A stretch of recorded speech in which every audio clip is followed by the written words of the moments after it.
Hello, everyone, and welcome to SmashBoxxTV's podcast 216. Terry Miller, the disc golf guy, along with Johnny V. I'd be here. He is here. Gosh, what would we do without you? The show wouldn't probably go on. No one. I could hit a button to get us live. Maybe not in this studio, but from my house or remotely. If I have one button, I can get it live. Even here, you might be able to get us live on YouTube. You probably couldn't do the dual. All right. Well, either way, we're here.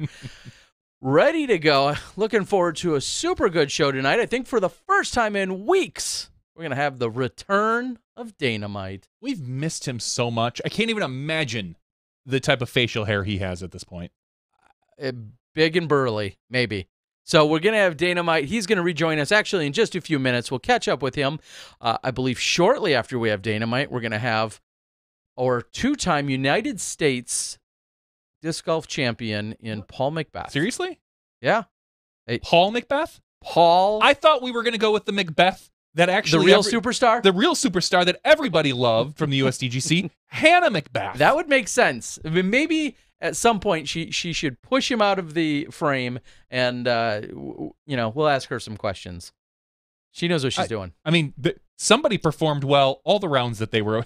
That's true. It was Hannah. She didn't. I saw her mention her sickness, but we didn't. It was earlier in the week. Exactly. Well, either way, we're going to have Paul McBeth join us, and then shortly after we have Paul McBeth join us, and we wrap up with him, we're going to head over to Zuca territory. We're going to talk with Jen Appy, who is just a tremendous soul and a bright spot anytime we're out on the tour and we see her smiling face.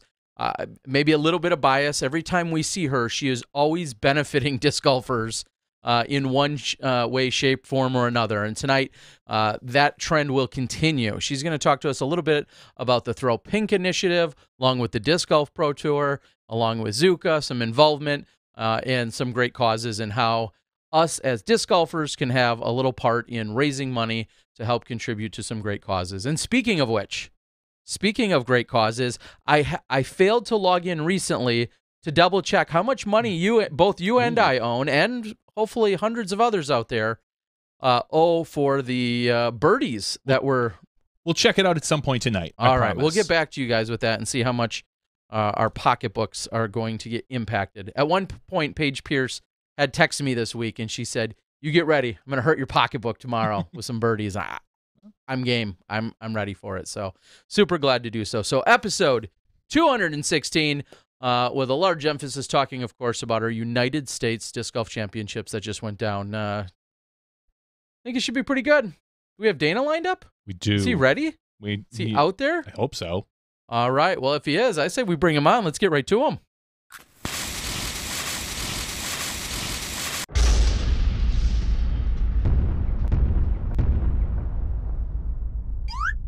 Boom goes the dynamite.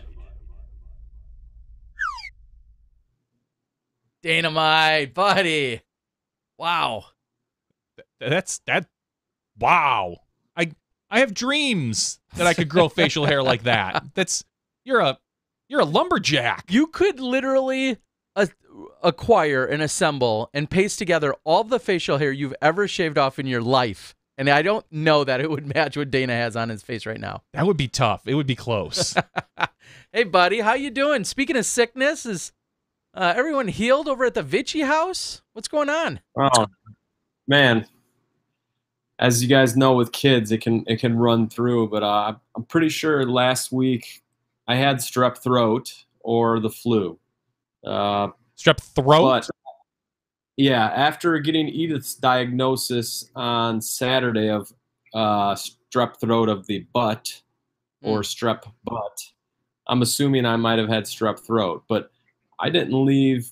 I literally was in bed for probably 21, 22 hours a day from Tuesday, Wednesday, Thursday. And it sucked. And then to make matters worse, my back from laying in bed was like out and killing me. So it was a tough little stretch. But yesterday, I'd say I was finally back to 100% and feeling pretty good today as well. But rest of the family, happy, healthy. Edith's Mm-hmm. a bit of a monster. Otherwise, I offered you up some parenting tips on Twitter today, and I didn't hardly get any response other than a like. Which is probably the best, whatever it was. I got tips, man. I'm like Dr. Spock over here. I mean, I'm listening to parenting podcasts on my lunch break. Ashley's listening to them. Edith is a very smart and very hard-headed 3-year-old. You combine all three of those things, maybe all 3-year-olds are very smart and hard-headed, but whatever. Edith is, it's hard to deal with without yelling, and I'm trying not to yell every single day, every single morning, every single night, and it's not easy. I can yell. I can yell.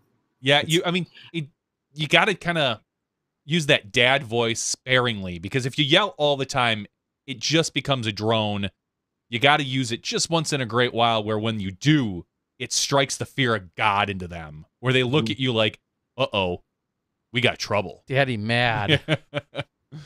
But yeah, and I think I was leaning on it a little too much, so I've been easing off the reins there with the dad voice and yelling. So, but this is our first time doing the whole parenting thing, so we'll figure it out. And I don't want to be a monster parent, and make my kid a terrible human. So I want to do my best.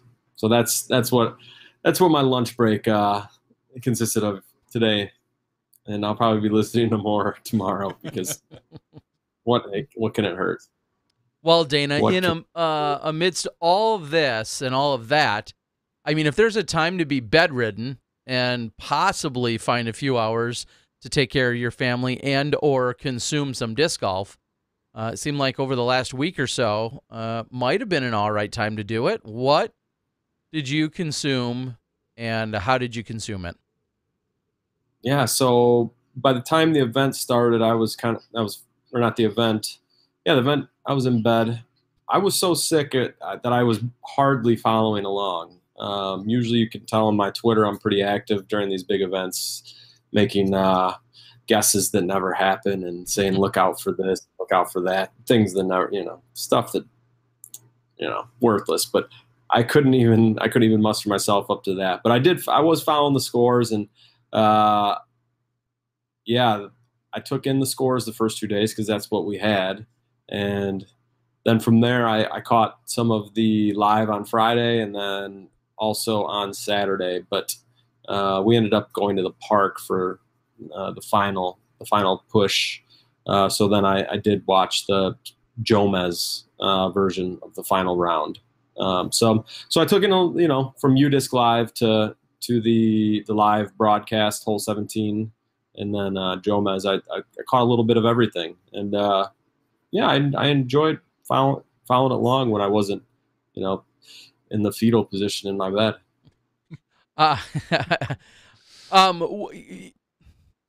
This isn't a plug for Smashbox. This isn't a plug for Fulcrum. This is just a generic statement.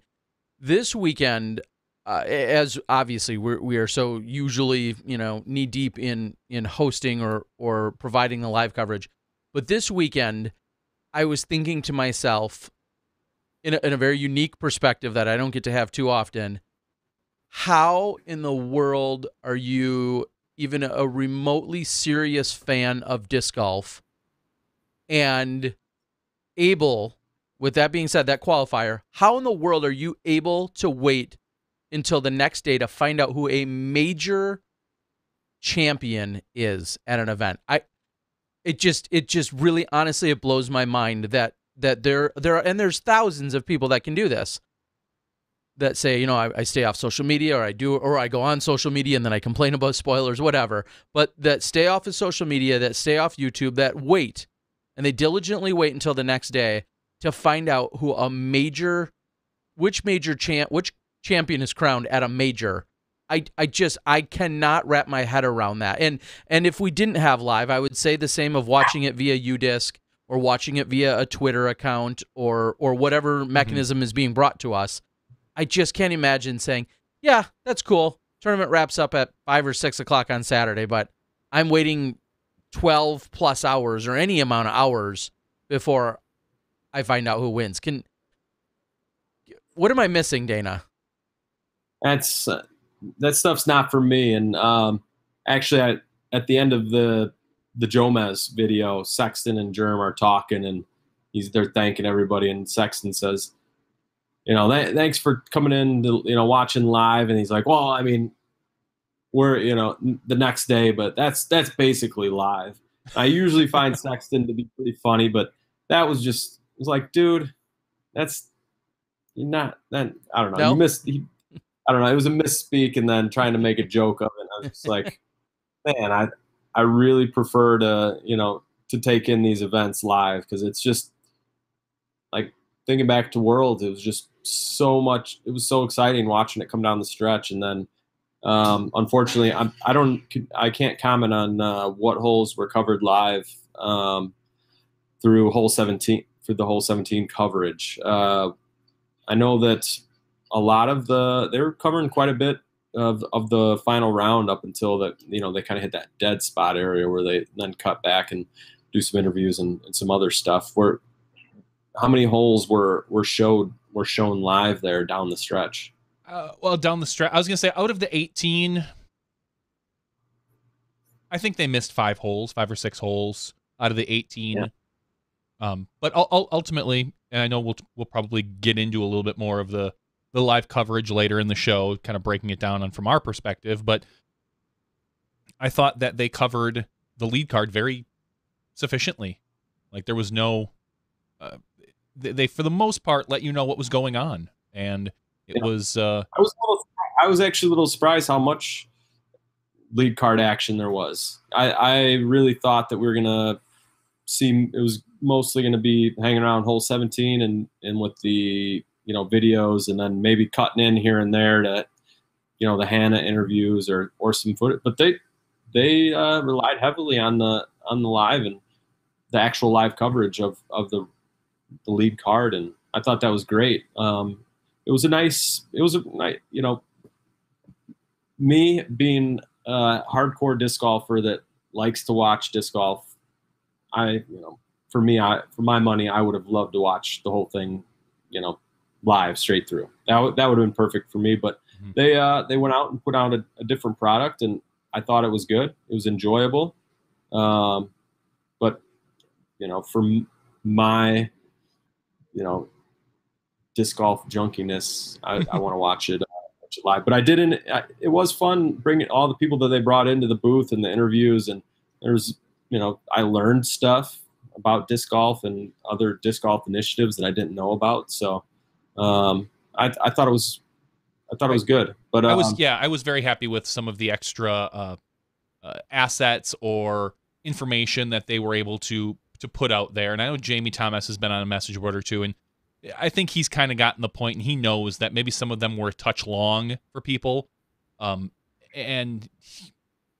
Yeah, there's a whole nother conversation. But I think he realized that it was something he actually, I guess, proposed just a day or two before the event start to show that in general. So I am there's a lot I'm curious about. But ultimately, it was good. It was good quality information, just not necessarily at the right time. So, Yeah. Dana, when you were watching it all unfold, and we had the 2 cards of coverage, thanks to Jomez, they brought in extra guys. I think when it was all said and done, I saw the post yesterday that they said they had nine people on site, which Awesome. Which makes perfect sense considering the undertaking, along with someone like Michael, who was may or may not have ever left his seat for 10 or 12 or 16-hour time time spurts. When you're able to consume all that, is there any different approach when you're looking at post-production as opposed to when you're looking at live? I mean, for you as a consumer, when there are things like UDisc to look at, and there's articles being written by multiple organizations, whether it's whether it's Ultra World, whether it's PDGA, whether it's on the USDGC page or site themselves. Is there any different approach to how that gets consumed for you? How I consume the post versus not even just post versus live. No. Just consuming the event. Is there anything that you feel like you put a little bit more emphasis on You know, and I think back to the World Tour, for instance, that was, you know, kind of wrapping over the USDGC for the last 2 years. We had the metrics that you were able to follow along, and then within those, you always had a lot of those little Instagram type video snippets that were coming in from all over that were also being fed to us. You know, I think of that in addition to all the live scoring that we've seen. I guess, you know, we're evolving, we're growing, and we're transitioning and have all these different ways for people to consume. Do you have any different approach on any given event like this one? I mean, considering its magnitude, considering so many of your friends and the good players that are there. Well, yeah, my loser friends stayed at home, Paul Oman, Cal Vicich. So disc didn't have any of my starred people up top, so I was kind of that was pretty lame. No, I took in as much of it as I could. You know, those first few days I was pretty sick still, but you know, the articles Steve's putting out for PDJ are really good. He's stepped up the article game there, and comparing it to other big events, I think I was in it. You know, I was US completely enthralled in the USDGC, whether it was you know, through my friends on their social media accounts, or you know, the actual production stuff, whether it was Jomez or the live, and even the articles. So, and then later in the weekend, I got tweeting about it. So, but again, you know, that's disc golf junkie right here. So, yeah. All right. Well, let's give you a little bit of a very specific yet maybe selfish plug to it.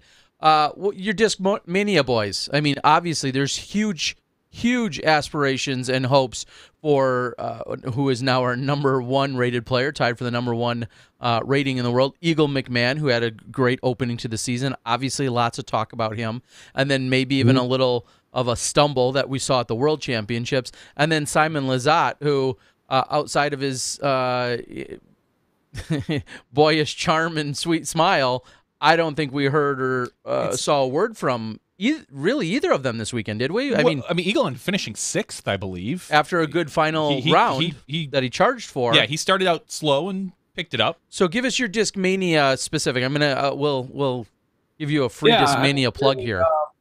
You know, Nate Perkins is this was his first USDGC, so it was interesting. You know, I wanted to watch him, see how he you know, played, and he had a solid event, ended up cashing, which is great for your first US Open. Grady Shue had a top 10 last year.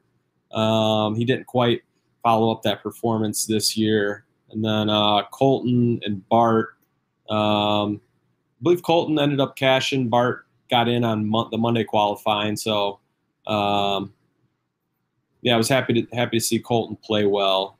I'm not sure if he did cash or not. I shouldn't say, but yeah, it was a little underwhelming.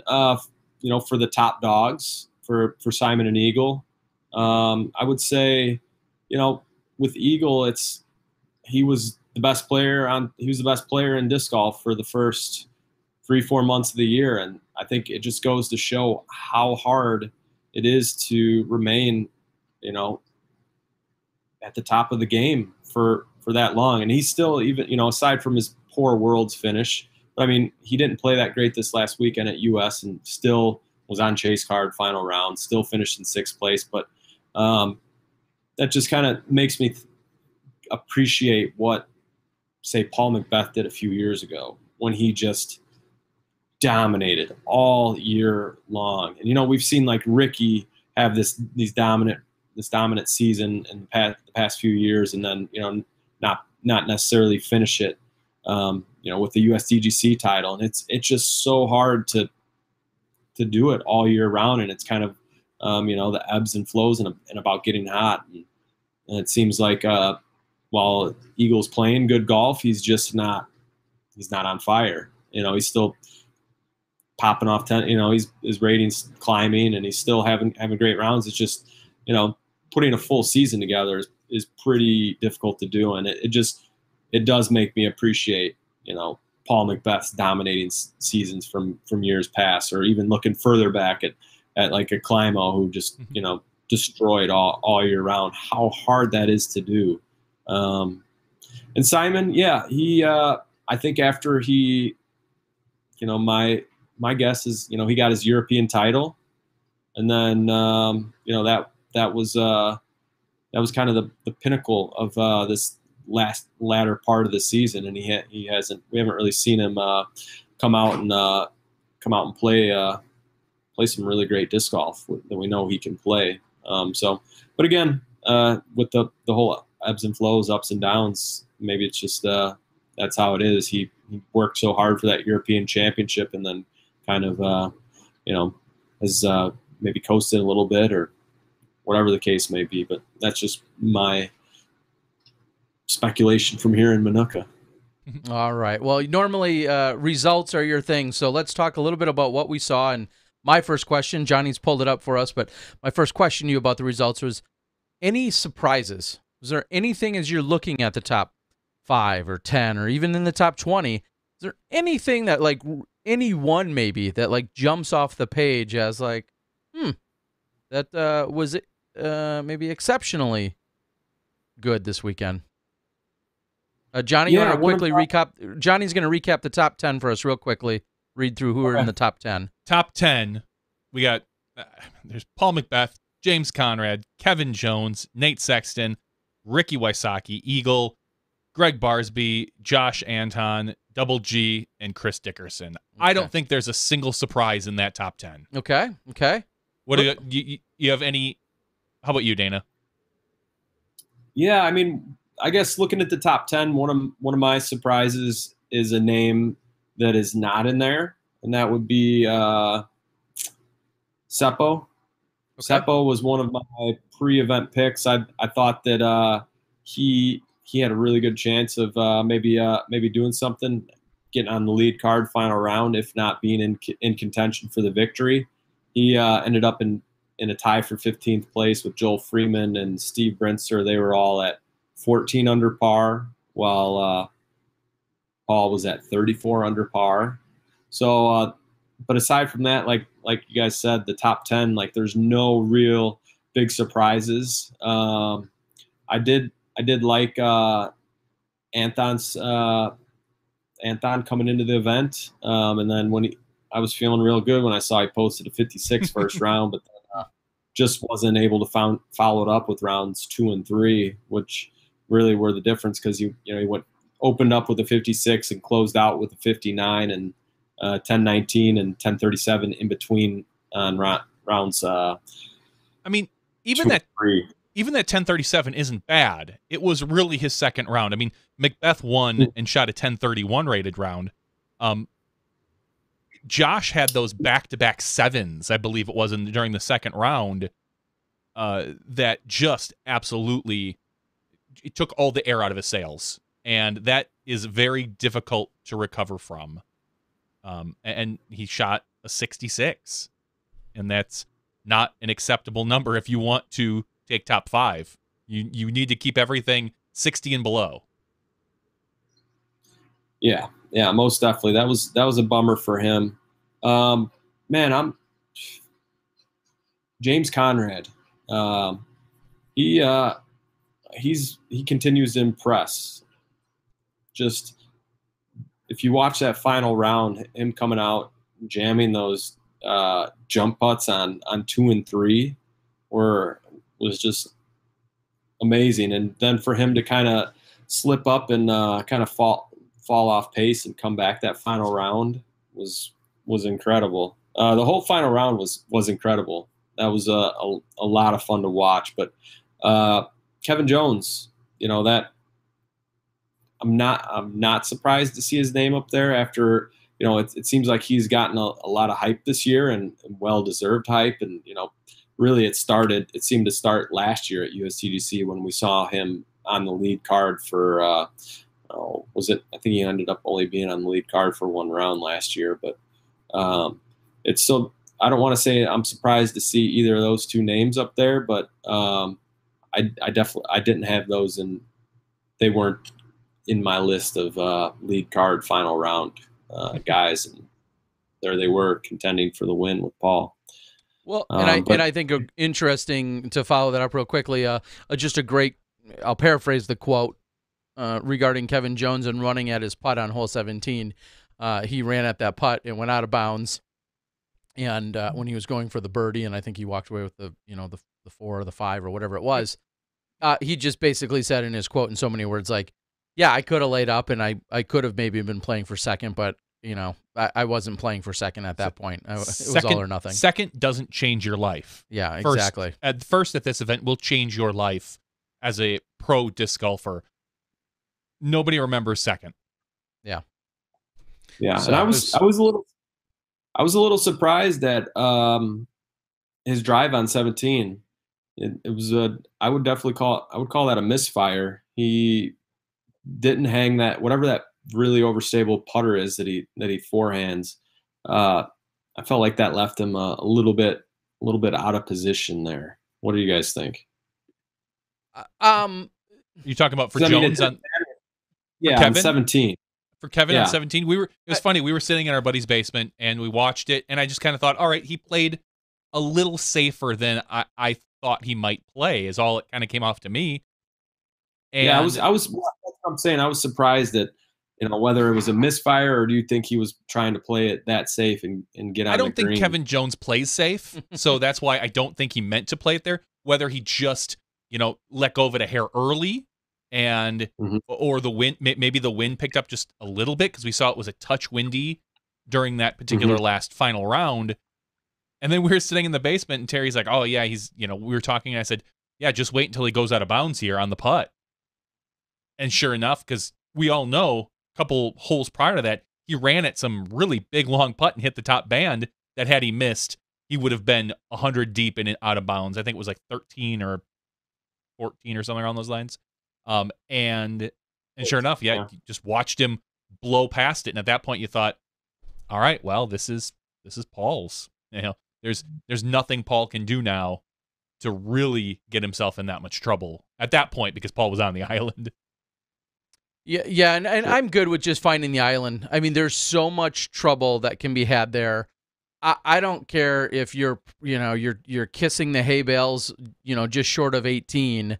As long as you're on the island, like that is just the one mistake you can't make. You need to walk away with that hole, from that hole with a 2 or a 3. Like you just need to do it. And I can't second guess anyone that, if you take any if you take any higher than that, sure, you can maybe question some execution or some strategy. But if you walk away with a 2 or a 3 on that hole, I'm never going to second guess you whatsoever. Almost no matter what the situation is.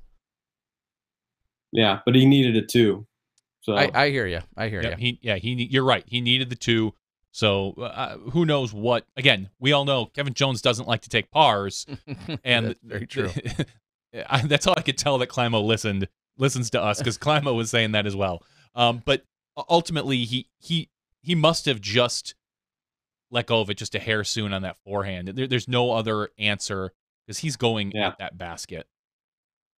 All right, Dana, and we're not trying to cut you short. We're going to try and get to Paul within probably about 5 minutes or so. I think he won. So, speaking of Paul, real quick. Yep. I want to give a big congratulations to him first, but second, that upshot on 18.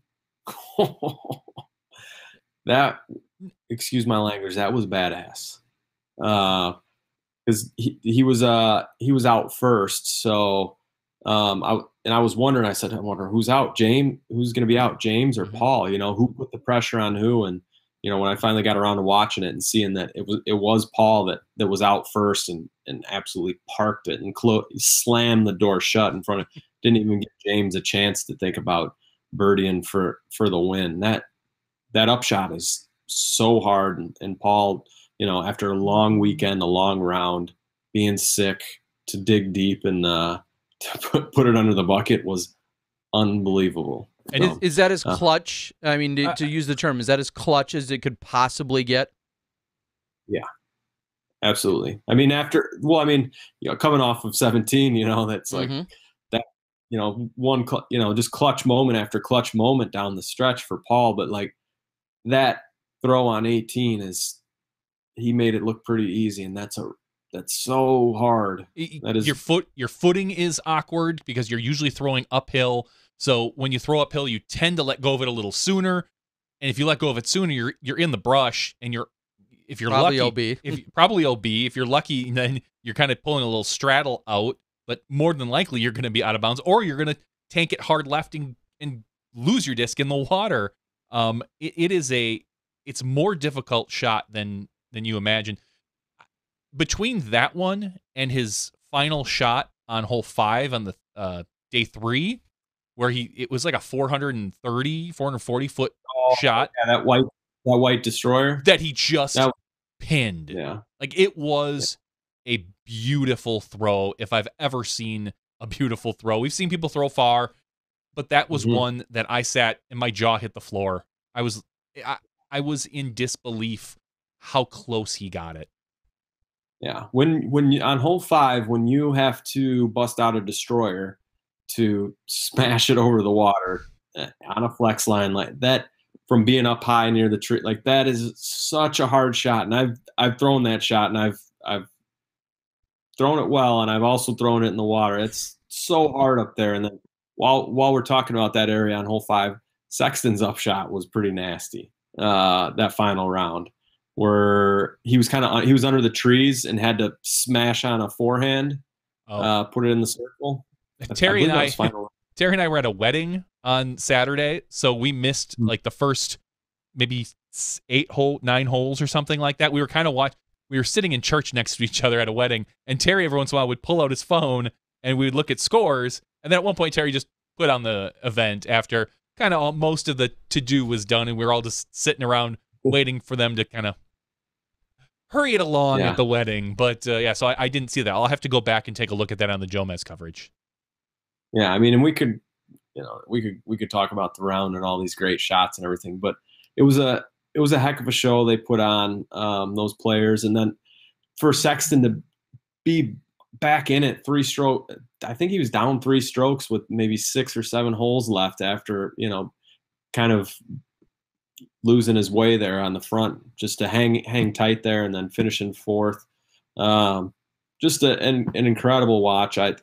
That's probably a round that I will watch again. I don't rewatch a whole lot of stuff, but that was just so exciting. And then, watching early on that final round on the live, just getting hyped up, and it was a lot of fun. And it made me miss being at Winthrop in October, because Terry, as you know, that's a pretty fun place to be. Yeah, certainly incredible. In fact, I didn't get around to it. Maybe they'll come out tomorrow. It popped up in my feed, some USDGC related pictures from 2007 of me and a few friends down there actually competing at the USDGC, and I meant to get around to posting those today as a little throwback, but they'll pop up tomorrow out there on Instagram. Quite an experience, as one of the handful of times I've been down there in a competitor role. So, all right, Dynamite. Any parting shots? Any final words? I think next week we'll probably be back a little bit more up to speed. We'll be, rehashing the Hall of Fame Classic as the National Tour wraps up. We'll be prepping for the Disc Golf Pro Tour finale. Any words regarding anything upcoming or past here that we've missed you on? I just want to give a real quick shout out and big hug to Yeti, Jay Redding, inducted to the Hall of Fame, and he went out and cashed at the USDGC, got that last cash spot. I think he even played a bogey-free round out there. So big shout out to Yeti, and of course hello to Dez. But pretty good stuff from Jay to get it done, cash in there after a slow start, and then to post a bogey-free round. I think there were only a couple bogey-free rounds. I know Paul did one, and I'm not sure who else. Probably a couple other those guys up towards the top, but. Big hug to Yeti. Congratulations on the Hall of Fame. I don't know if you guys talked about that here in the last few weeks or month. Did. I've been gone. Yeah. No, you're good. We had him a couple weeks ago, and super good story, and looking forward to being down there and covering that this upcoming weekend. And you'll see lots of stuff coming at you. Oh, you're back on the scene. Uh-oh. Yeah. I've been away from the from being on tour filming for all of like 12 days now, and it feels like it's been like 3 months. It does feel a little out of sorts. But look forward to a new and improved Disc Golf Guy coverage coming at you this weekend of the FPO division at the Hall of Fame. Ooh. All right, buddy. We've got a multiple-time world champion, two-time USDGC champion, hanging out in our digital green room, ready to go. So we're going to cut you loose. It was good seeing you again. Looking forward to chatting more and having you back on more regularly here now, if your family and your health and everything cooperates. Yes, sir. Thanks, and congrats to Paul. Great performance, man. Hannah, you did good too. See you guys. All right, good See night. you later, Dana. All right, Dana Vicich, after a little hiatus, he was at the Park and Rec show a few weeks ago. He's obviously been sick. He's been sidelined for a little bit. So with that, great to have him back, and look forward to having him more regularly as we're used to doing. In just a few moments, I think we're also going to then re-welcome one of our most frequent guests. This guy seems to win all the time, which I think is why we keep bringing him back. And he's got some good insights. Welcome to the show, your two-time USDGC champion, Paul McBeth. How's it going? Good. How you doing? Well. How have you been doing?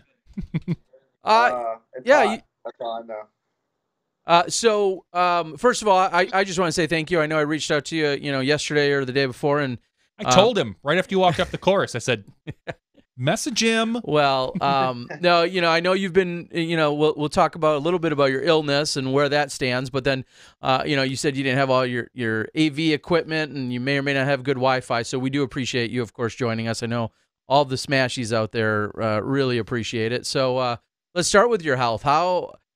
What was going on this week, and how are you feeling now?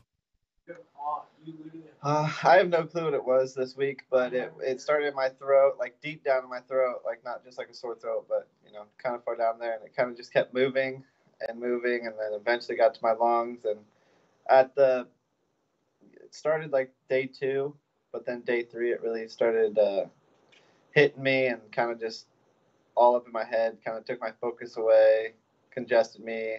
Couldn't really breathe, and then 3rd day it was all moved down to my lung, or 4th day it was moved down to my lungs, and I could focus, but I had no energy for the whole round, and I knew I had to conserve that and save it to the end, which I kind of learned on day 3 and was able to do that. But the day after the tournament was the worst day of all, and then yesterday wasn't too fun, having to drive a few hours, and now I'm here. I actually have my voice. When you asked me yesterday, I kind of said I didn't know if I could do it because I didn't really have a voice. So kind of got it back a little bit, but still a little hard to talk. All right. Well, you've kind of made the jokes in the past, whether it was to us or to out on in any other form, about giving people a show and keeping things exciting. Is it fair to say you didn't want to make it quite that exciting? I mean, you busted out to this ridiculous lead after these first 2 days, and then next thing you know, there was still a match. There was still a title on the line. You didn't keep running away with it. Was that by design? No, not by design, but I felt like it was either win by 20 and just keep shooting, double digits, or the closer it got, the more exciting it would be. I didn't anticipate, being sick, of course, but I knew if I was out there, if I was at 5% or 100%, I was going to go out there and play as hard as I could. And even if I was at 100%, there's no saying whether or not I'd still be keeping the disc in bounds. So I don't think being sick had really any effect on the outcome. I think it still would have been exciting either way, because I think if I was shooting any better, they would have been stepping up just as much and being more aggressive. Now, it's interesting. You were talking about conserving your energy and how much energy you either were exhausting or that you had, but yet I think I saw you say you were throwing things out of bounds and throwing even further than maybe what you thought you were doing. That's kind of counterintuitive, isn't it? You would think, if you're sick and maybe losing energy, the last thing you would be doing is overpowering shots. Yeah, that was the 3rd day. I think just because my head was so congested and everything up there in my throat just wasn't feeling well. I just assumed my whole body wasn't, functioning the same way it should be.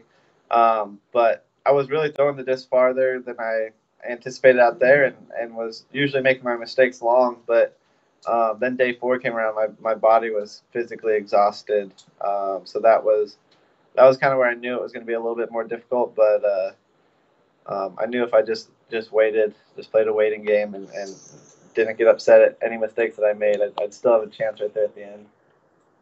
So speaking of mistakes, I'm going to go right at you, right to hole 17. We know that hole has crushed plenty of dreams. They built an entire live show around it this week.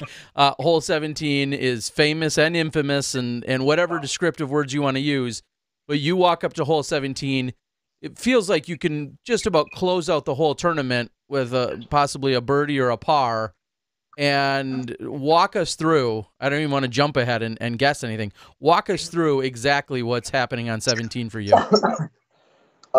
17, yeah, I mean, there's the long walk. I've been throwing my Nova the first 3 rounds. The first 2 days I birdied it. The third day, I just barely hit the hay bale and ended up short. And then I went with a rock, McPro Rock 3 after that, because it's a very similar flight to my Nova, with just that little extra distance, a little bit more touch. So it was windy the 4th day, and I knew I had to throw it a little bit higher and allow it to just turn out into that open area. I was just trying to get it way right, and I just didn't throw it well. Threw it a little bit more right than I wanted and higher, and it caught that tree and just kicked it way out of bounds. And then after that, sorry, Hannah said put the camera more on me. So don't worry about it. I took care of it. Nope, Johnny just adjusted it on our end, so don't move, actually, because then we'll cut you way off.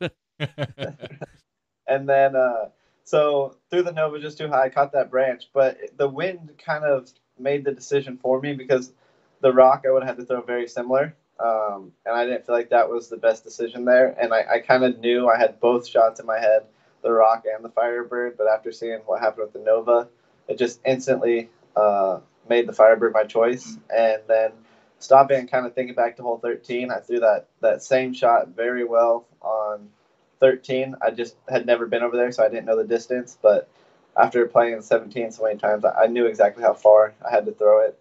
So made that decision really easy. And then as soon as I let it go, I was like, all right, that's the distance. Now just where is it going to land? Is it going to stop? Is it going to roll into the water? What's going to happen once it hits the ground? And it just sat right there about 20 feet from the basket. You have to wonder. We have to wonder. Are you nervous? I mean, that we dub it always like the longest walk in disc golf. But are you nervous when you're standing on that tee of 17? Of course, before you've even thrown that Nova. What is going through your mind? I mean, you have strategy for the disc, but what's going through your mental checklist, or how are you checking your stomach? No, I wasn't really too nervous, because I knew my shot. I knew what I was going to do there. But once I got to the tee box, it was a lot more windy than anywhere else on the course. The wind was just coming right through that window and where the tee box is, and that kind of made me stop and think a lot longer than I wanted to, because I already knew my shot. I already knew what I was going to do, but then I had to figure out, how am I going to throw this disc in this wind? And in the back of my mind, I kept saying, this is the Firebird, this is the Firebird, but I just wanted to go with what I practiced with. I knew I had 3 strokes, so I knew even if I didn't make the first one, I could still make the second one, and if they birdied, I'd still have a stroke lead going into 18, and that's a hole I feel really comfortable with, because I don't really go for much off the tee box. It's really the second shot there that's kind of the deciding factor there, whether I get the birdie or par or bogey. Yeah, so it just, the wind decided the shot for me, and I wasn't too nervous until I stepped on that pad. Well, I was gonna say it kind of we've seen as Terry said, we've seen in the past, hole 17 has gotten people, and then you say, I wanted to go with the shot that I practiced.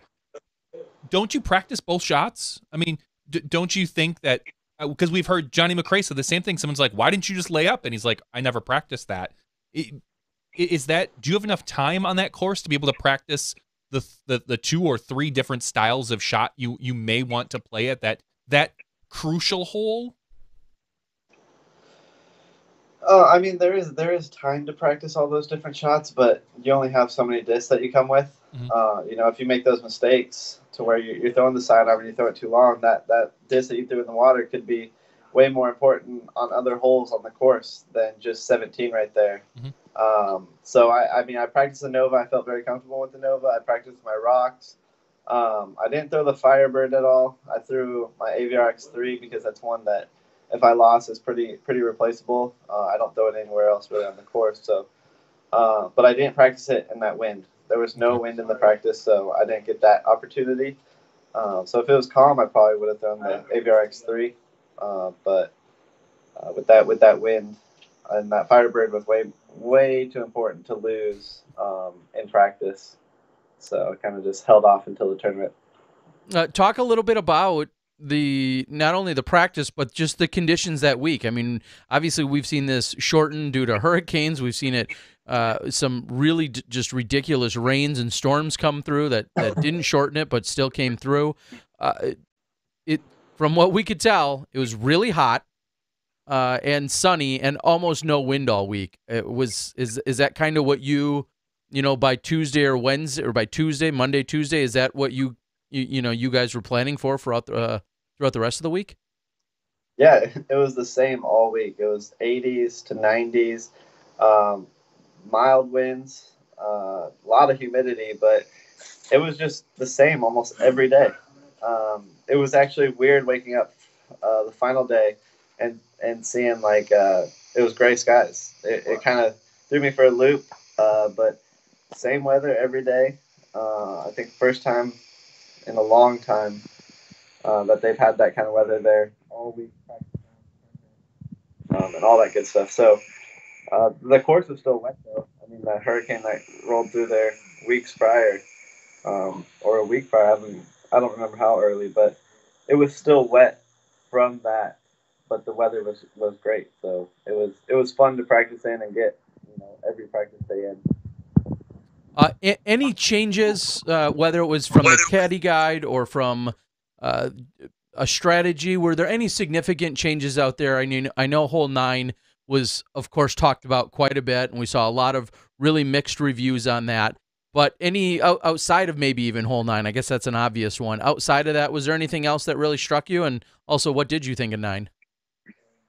9 was a big change. The biggest ones I think were 11, 12. 11 and 12 were stroking distance with drop zone with drop zones. 12's always had a drop zone. 11 had a new drop zone. So that was an interesting change after last year being a hazard. So it was pretty difficult to learn that hole. I don't think I ever really did learn it, but it was real difficult. I was trying to go for a birdie each round because I felt really comfortable from the drop zone, even if I went out of bounds. I went out of bounds the first round, saved my par from the drop zone, threw a really bad tee shot the second round, stayed in bounds, got my birdie, and then threw not so great third and fourth round drives, and I got a bogey and saved a par. So it kind of was even for the hole, but it was, that one was tough. Big change with that. And then stroking distance on the next one, it's always that way.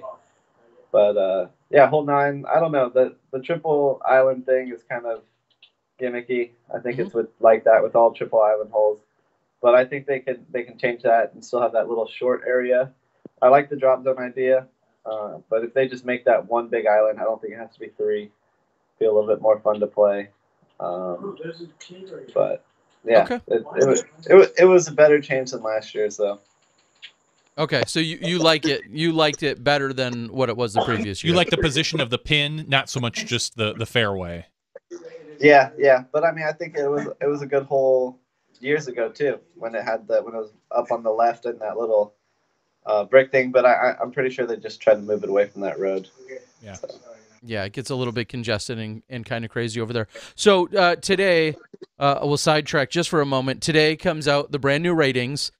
We find that, did I see your 1048 along with Eagle McMahon? Does that sound right? Yes, it is. So you are now, the two of you share the highest ratings in the world. He, as we talked about a few weeks ago, I believe he's actually world ranked 19th. You ranked number 1. So there's a little funny math if you think about it from an outsider. But my real question is, You just completed what some would say is the most prestigious tournament of the year. This and the World Championships, you can argue back and forth. And it's a PDGA major. The ratings come out just a few days after it. Yet, how you performed, we'll never see your ratings. How you perform this weekend at this PDGA major won't ever affect or touch your ratings. Does that strike you as odd? How do you feel about that? You're talking about the USDGC? Yeah, so the USDGC,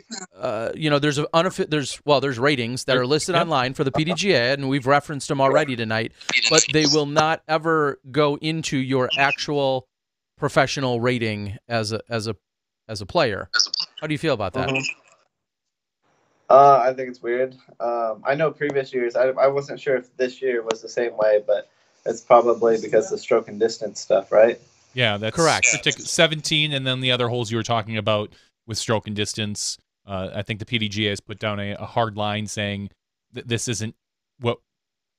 I think it has something to do with ratings, to be honest. How it can affect the ratings. Yeah, because you see people take crazy numbers. Because people will take 19s or 17s, or as we've seen in the past in hole 17, that it messes with ratings, and they don't want anything to do with that.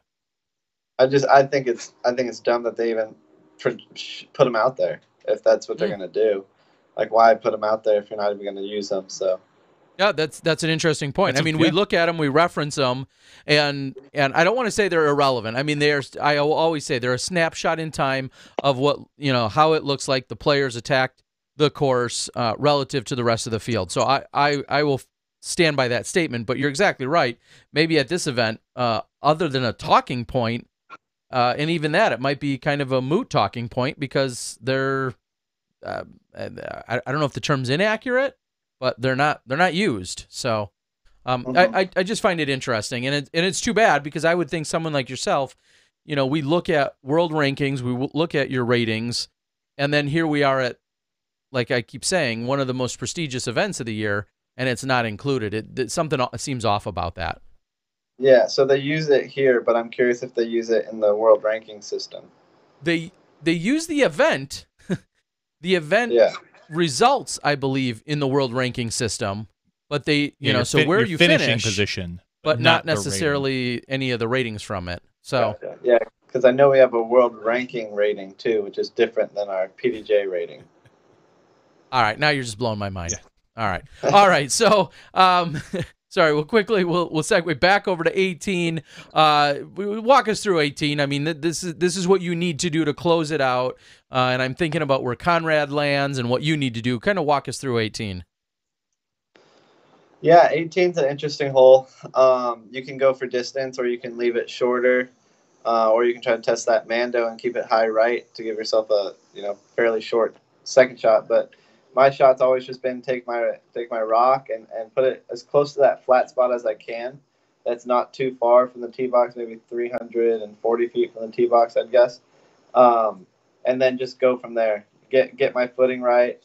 And that angle just fits like a T-bird for me so well, the T-bird 3. Because then I can throw a driver and I can throw it up right and know that the disc is just going to skip down to the left. I don't have to try to get it around the corner or anything. I can just let the momentum of the disc and the hillside just pull it down to the left. So that's how I play it, and I put my drive pretty close to perfect right there on the final round. So I was able to go first, and as soon as I let my disc go, I just said, "Be the one," and I tried to watch it as far as I could until it got around that corner. And when I saw the speed that it had, it was going a little bit faster than I wanted. But I know they got that wall back there and quite a bit of room. So I didn't know until I went until Conrad said, "Where are you?" To see whether or not he was going to run his putt.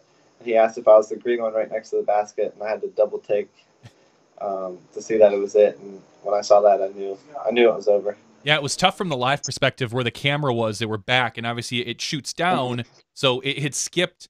I thought it just barely went over the bricks or the concrete that was there until the camera scooted up when you came walking up, and you could see it was a tap in. And at that point, there was obviously no doubt about it, because had you gone down and over, maybe there was a little bit of a question on whether or not what was going to happen there. Not that it would have Yeah. ultimately mattered, it looked like, but Yeah, was, exactly. And the crowd didn't really cheer anything. Yeah, So there was we, almost we had no clue. Yeah. And that's actually kind of a good point. In that this originally, I think even the caddy book had it. That pin was supposed to be pulled out a little bit more for the gallery. It wasn't going to be in the short position ever, but I had heard it was going to be I don't know, 20 feet further out, so everyone could kind of see what was happening. And you're right, on the live there was hardly any reaction, no applause. No one could really. I don't think anyone really knew what was going to happen there, or what was happening. How nervous were you when there wasn't much of a reaction? Well, I got the green flag, so I knew I was putting. So I wasn't too nervous, but it was just how far it was going to be, you know. So, and with that basket, whether I was putting down at it or if it was a long putt up the hill, you can hit that cage and roll right back to where you are. So I wasn't too nervous because I knew I was safe, but I was already trying to picture where it could be and what kind of putt I was going to have. But then after Conrad threw his shot, I kind of knew it was on his shoulders whether or not he makes that, whether I lay up or if I have to make a putt. And if he would have made that, it would have been 10 times harder than what it should have been. So Conrad and Jones, obviously, both battling hard, and you can't say they're dark horses or standouts by any means. We've seen them perform very well, but watching them charge, watching them be your challengers. I mean, we've been so used to, we'll say yesteryear, in Wysocki and Simon and Eagle and Schustrick, all of those guys. Now here, I mean, two relatively fresh faces. 3 years ago, just to be fair, 3 years ago, before the Pro Tour had started, very few people knew the name James Conrad or knew the name Kevin Jones. I mean, you already had, 4 world titles under your belt before we had really heard their names. So here they are now challenging you. What does that say about the competitiveness? What does that say about our field and who we're seeing up and coming and making these runs right now? Yeah, well, I've actually known James Conrad since 2005 Am Worlds. We played together at 16 and under in Flagstaff, Arizona. So I've known James Conrad's name for a long time. But from that long ago, you don't know how many people continue to play. So when I heard his name 3 years ago or 4 years ago, I was like, hey, I know who this is. I kind of remembered. Yeah, and he was tall. He was a tall kid back then too. Yeah. So I remember him from back then, and me being on the West Coast, him on the East Coast. We never really got to see each other. But then when all the bigger tournaments came around, started getting familiar and just seeing his style, it's kind of easy to tell, why he's here, and playing so well. And then Kevin Jones, before USDGC. Didn't really know who he was. Heard his name and all that stuff, but could not put a face to his name. And then once he showed up, then he hasn't gone anywhere. He was battling at Idlewild this year, USDGC last year, some other tournaments, and then he's just getting hot. He's winning a lot of tournaments that a lot of the touring players aren't playing right now or traveling to, but he's playing every weekend nearly and winning a lot of events. Well, I think it says something about a guy who, really a lot of people eyes, I'll say, widened last year at the USDGC when we see him.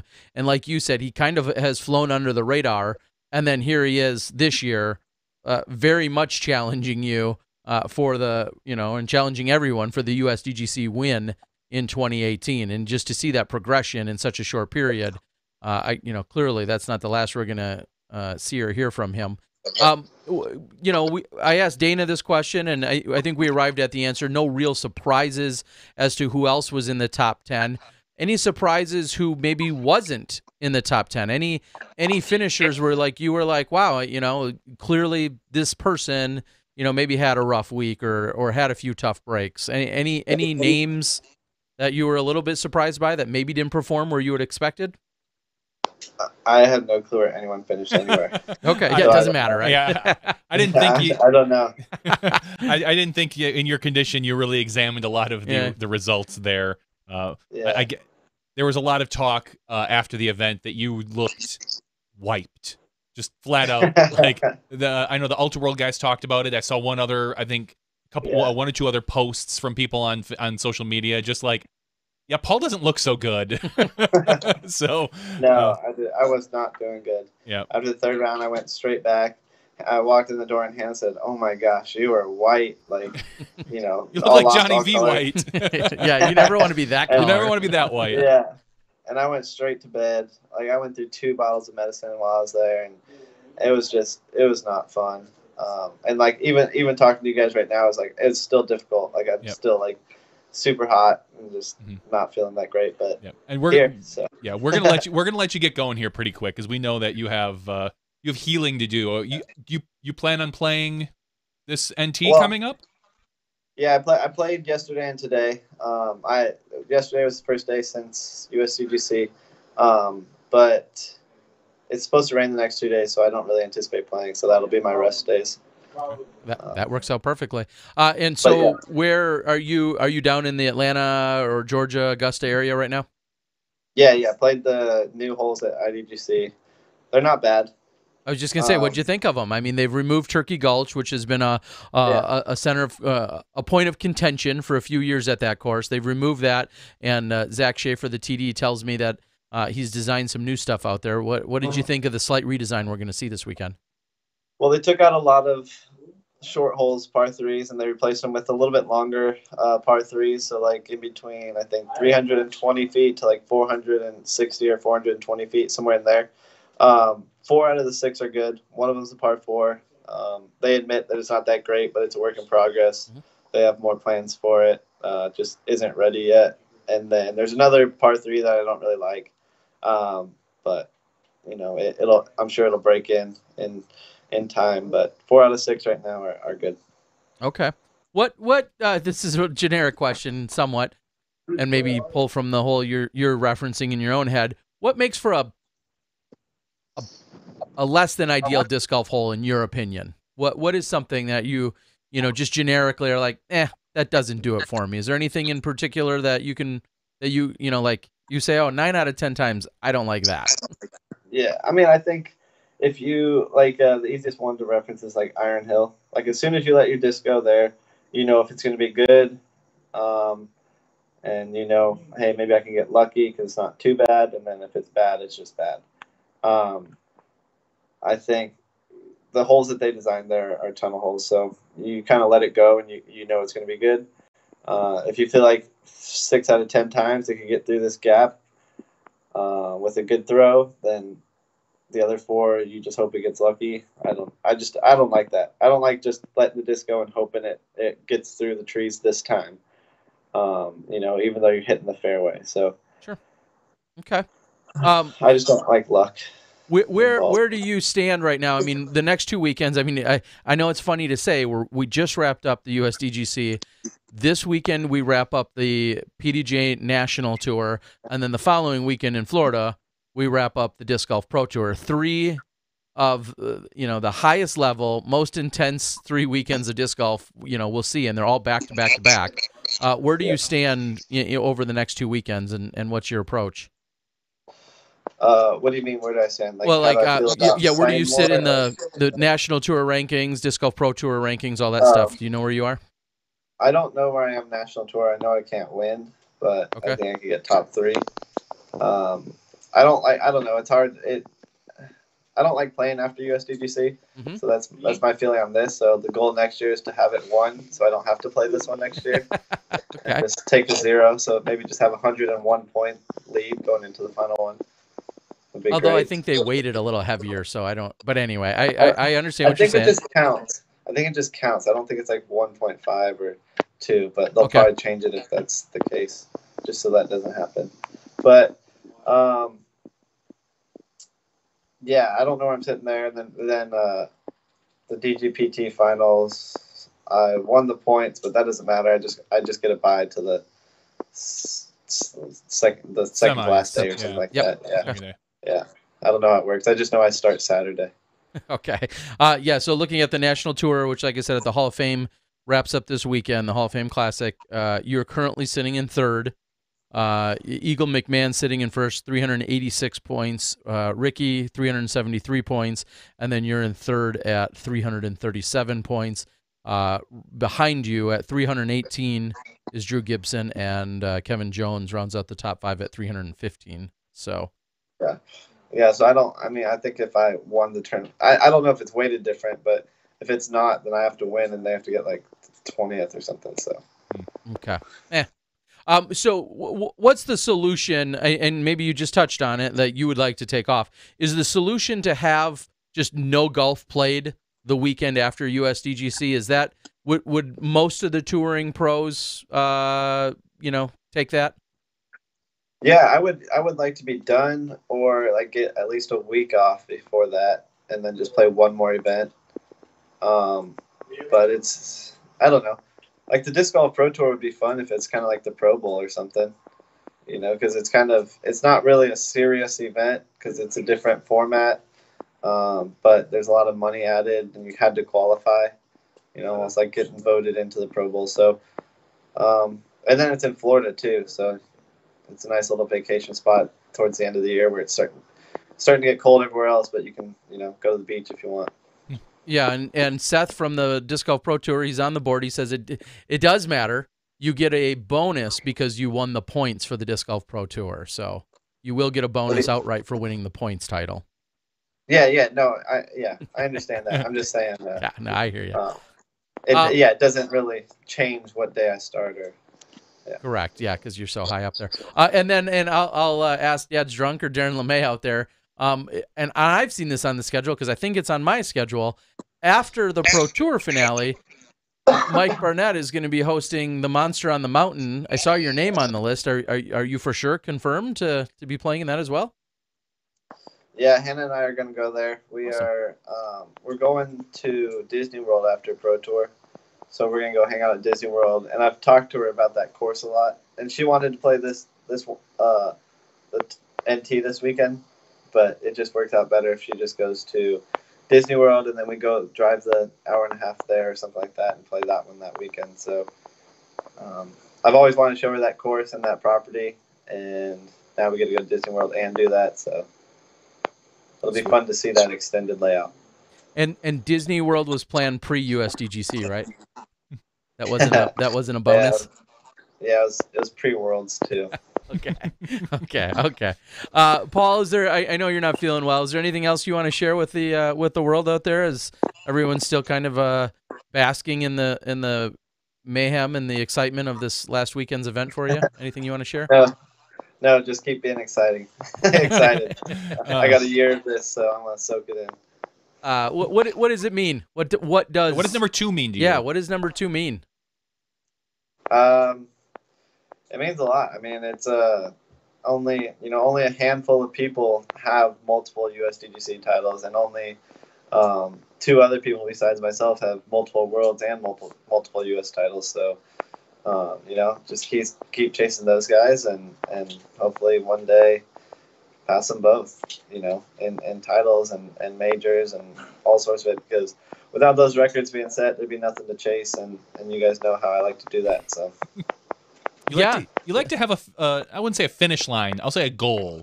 You like to see the goal and attack it. So yeah, it is kind of crazy, and I guess I'm gonna if I can think of it. So Kenny and Barry are the only 2 that have multiple worlds and multiple USDGC, and then the only other person to add to having multiple USDGCs is Schusterek. Did I do all that math right? Yep. Yes, I believe so. Yeah, so a very, very elite class, no surprise. We do live, we do post-production, we do a little bit of everything.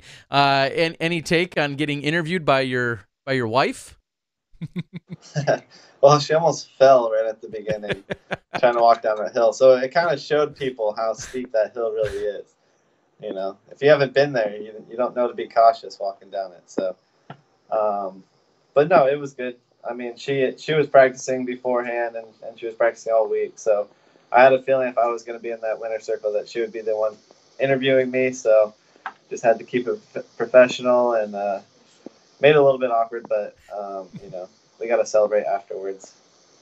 No, and I've said it to her privately, and I've said it. We've said it all very publicly. She did a phenomenal job. I don't know if it's good or bad that you'd have no idea that you two were married when she did that, but it was nonetheless, it was a phenomenal job. She did awesome by both you guys. So that was awesome to see. All right, Paul. Final shots, whether it's sponsors or supporters, whomever it might be. Give us some shout outs before we cut you loose here.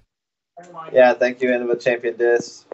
Congrats on 20 years of USDGC championships. It's an incredible feat. And thank you, Grip 6, for making some awesome belts. If you haven't checked Instagram, go check it out. Nate, Big Germ, and I are doing a giveaway. We each have our own package to give away. So check it out, like it, share it, do all that, and win some belts. So thank you guys for having me. I enjoyed it. I look forward to catching up again sometime soon. And take care. Yeah, I think. Right. Yeah, we'll catch up later in the winter. We'll find out about your new course that you're building, and all that other stuff. There's a lot of questions people ask, but we're gonna let you. We're gonna let you do you. So have a wonderful night. All right, thank you. All right, buddy. We'll see you in a couple days. Take care. All right, Paul McBeth, your not fully recovered USDGC champion. You can see he's still a little rough, and I felt bad keeping him as long as we did. Exactly. But ultimately, we got to give the people what they want, and they want what they want. They want Paul McBeth in any way, shape, or form. All right. I'm going to also be sending out a message here. I think we're going to have Jen Appy from Zuca joining us here in just a little while. There's so many. There's probably literally we could keep them for another 2 or 4 hours, especially knowing how we like to gab. But there's so many things that can be talked about in terms of Paul's performance there this weekend, and maybe you can elaborate. The first couple of days, as we were looking at the scores, you're like, okay, well, who's even tuning in? I mean, who's going to tune in at any point if he's going to run away with this? I mean, unless you really love Paul McBeth dominance, which plenty of fans out there do. But if you like anyone but Paul, it looked a little bleak, grim there for a few days. I was chuckling a little bit to myself when I thought, oh, these poor Fulcrum guys, they're not going to see nearly the viewers that they could because Paul's got this. He's just dust his hands off, dust his knees off, and he's gone. Now, thankfully for the USDGC, probably they enjoyed it. The live crew, as we always enjoy a close match. If they're anything like us, though, they're cheering for no extra holes at the end. But ultimately, they got a show. They got themselves as good of a show as you could ask for in that back nine. I mean, you had every bit of drama from before hole 17. You saw, Kevin Jones on 16 throw just. I don't even know. I think he was just inside. He was out of bounds. Yes, correct. He was barely out of bounds. He was just barely in bounds. Correction. Yeah, he was behind that rope, and he had to go back, and then he, hitting the basket, the chains, and it just kind of sliding out. We got, as people have mentioned, we got like 4 holes or 5 holes each day with Kenny doing commentary, which is. As I can personally attest to, an honor, and he's just very smooth and good. He needs. Someone was saying that he's a little bit. I don't know. I want to say soft spoken, but he's not excitable like some like James. I was like some people. He's won this 5 times. Yeah, exactly. It's hard for him to get pumped up for some guys. Like, oh great, Paul's gonna get a second. Call me in 3 years if you're lucky, bro. I like Kenny's style. I do think he needs to be paired with somebody a little bit more energetic and maybe a little bit more vocal. I don't know who that is. If that would be Jamie and him, or Avery and him, or whomever it would be a good pair for him particularly. But it was a good USDGC to watch, and I'm the first to criticize some of the decisions they make on the course, but you can't argue with the results. You can't argue and say that it doesn't produce an exciting event. Whether or not you agree with what they do, the end result is what they're looking at and seeing, okay, this provided us a very close battle for X, Y, and Z reasons. And you can't, it's fun to watch. Well, there was really no surprise to us, as you said. We know we worked with Kenny way back in 2011. Kenny's been involved with commentary that was done on various DVDs. What many people maybe didn't know is that Kenny is arguably one of the biggest students of the game, and Kenny won with his physical prowess and with his capabilities, but Kenny was always the smartest golfer on the course. And there was so much to always be learned, whether I was filming or rarely, occasionally competing against him or caddying or whatever the case was. When you're on the course, and if you get any insights into what Kenny is saying or thinking or doing, if you get actual insights from him, you find out that he's playing chess out there. He is so many steps ahead of and thinking about so many more things, whether it's, he gets to hole, I'll make up a random hole, but he gets to hole 15 and he's like, oh yeah, when I was back here on hole 7 before, I saw the wind that was also going to affect me in such and such way on 15. Like, he is always thinking about every aspect of the game.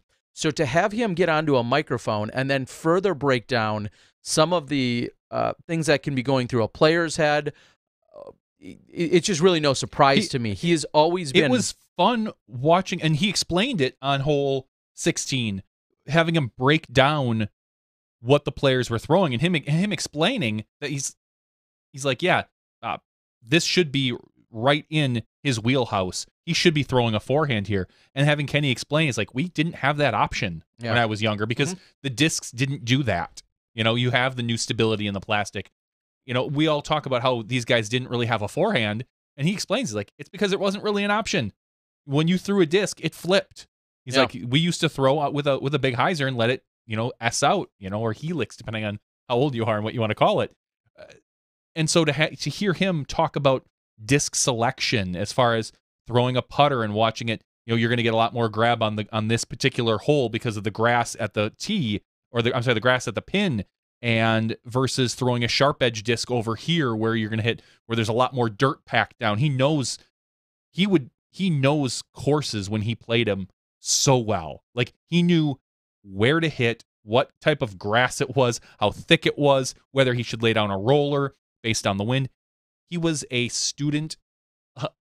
He was a scientist of the game, you almost want to say. He wasn't even a student because he was a teacher. He's the teacher. He was a professor. Wow, So, it was always great. It's always great to hear him. Yeah, anytime that you could hear any kind of insight from him. And he always had a memory, and that's one of the things that most people will say about him. It wouldn't be uncommon, and now it's been even more years that maybe have come between it, but it wouldn't be uncommon for someone to walk up to him and they say, oh, hey, Kenny, I played with you 9 years ago. And be like, oh, yeah, it's Joe, right? Yeah, you... what'd you shoot, like 3 under that round or whatever? Like, his memory goes along with everything else that we were just talking about. It's just truly incredible. So, again, no surprise. He was as good as he was as a commentator. We'd love to see and hear from him more. It worked out really well to his advantage that he's obviously been kind of the face of that company for multiple decades, and to have him there at the event and then to slide him right into commentary is just a no-brainer. And kudos to them for just taking advantage of that situation and being able to do what they did. And as we already know, Hannah McBeth also awesome, and she proved just that. So, all right, well, we've got some very special announcements, things happening, incentives, programs, all sorts of stuff, and just all around charitable contributions. And to talk further about that, we have Jen Appy from Zuca joining us. Jen, how you doing? Hi. Hello. How's it going? Good to see you. So good to have you. Thanks for having me on the show. Yeah, of course. Always welcome. Always welcome. It is, we've seen this this cart transition over the last few years. I mean, backpacks, we're going to date ourselves a little bit. Backpacks were like revolutionary. They came out by revolution even at one point, but backpacks were revolutionary. And as apparently all of us disc golfers are getting older and smarter. We've seen then a transition to moving to carts and people saving their energy, people saving their back, and just traveling a little bit smarter, maybe be able to carry a few more things. And lo and behold, Zuca not only steps into disc golf, but you guys have proven we're not just here to sell you stuff. We're here to be part of the disc golf community, and you've done so well at that. And here we are for more. Explain what's going on. Well, I have to say, Terry, thank you for that introduction. We've just been blown away by the enthusiasm of folks in the disc golf community.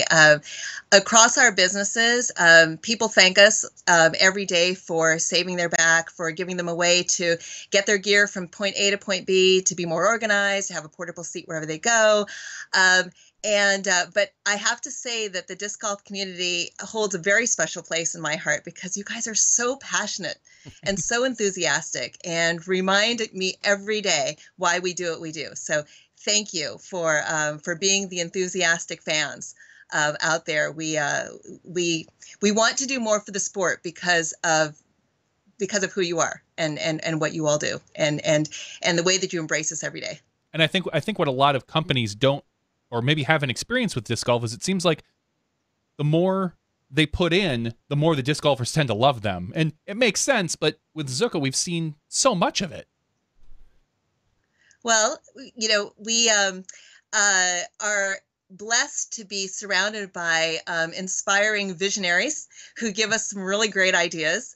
Never a day goes by when someone will say, why don't we try this? I'm like, yeah, that's a great idea. So, I have to thank folks that we've worked with at all of our partner groups like PDGA, DGPT, Next Gen, and now Throw Pink.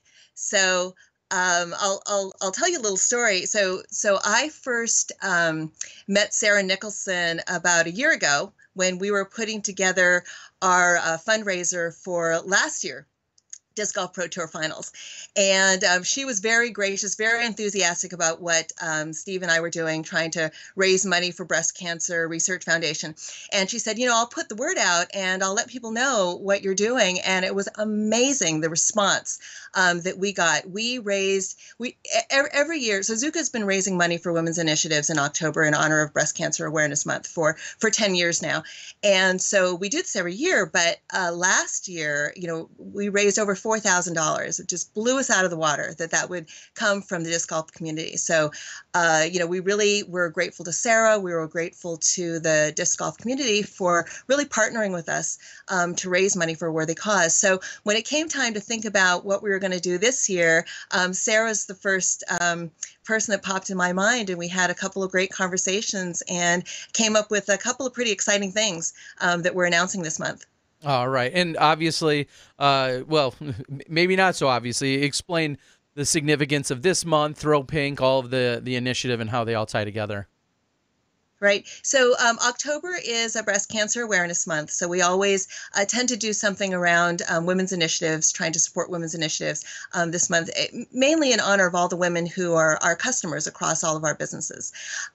So in honor of Breast Cancer Awareness Month, knowing that Sarah's events, a lot of the people that participate in and run Throw Pink events are raising money for breast cancer research and other local charities in their communities. We thought that maybe we would partner with Throw Pink and support more of the local community charities that were doing this kind of work. We really wanted to reach out to the local disc golf community, and we just thought this is a fantastic way to do it. And now and you've just mentioned we have the Disc Golf Pro Tour, the Next Gen, PDGA. You've really partnered with all of our largest, organizing bodies. And Throw Pink has been very involved for the last few years. We talked to Jay Redding a few weeks ago, talking about raising money as people were getting birdies at the USDGC and benefiting Throw Pink and Edge. So it's great to see you be able to team up with Sarah in that way. What are some of the things, how are you varying it maybe? Last year we saw at the Disc Golf Pro Tour finale, I believe, is where we talked at great length with all the bags that were ultimately, had done the fundraising and all the carts. What exactly, how are you guys going about it this year? So when Steve heard about what we were doing with Throw Pink, and we started brainstorming on what we would do this year for the finals in Jacksonville, you know, came up with this idea that maybe we would partner with Throw Pink and the Disc Golf Pro Tour at every event through 2019, where we would support local charities that are chosen by Throw Pink volunteers. So in every community where there is a Throw Pink organization to partner with, you know, we invite them to come be volunteers for the live scoring, and in return they'll get to pick the charity that our fundraising supports for that event. And the way that we're going to raise the money is we've got the Throw Pink disc golf cart, which is Anaconda pink with a pink putter pouch, signature pink, and it's featured on the Disc Golf Pro Tour website.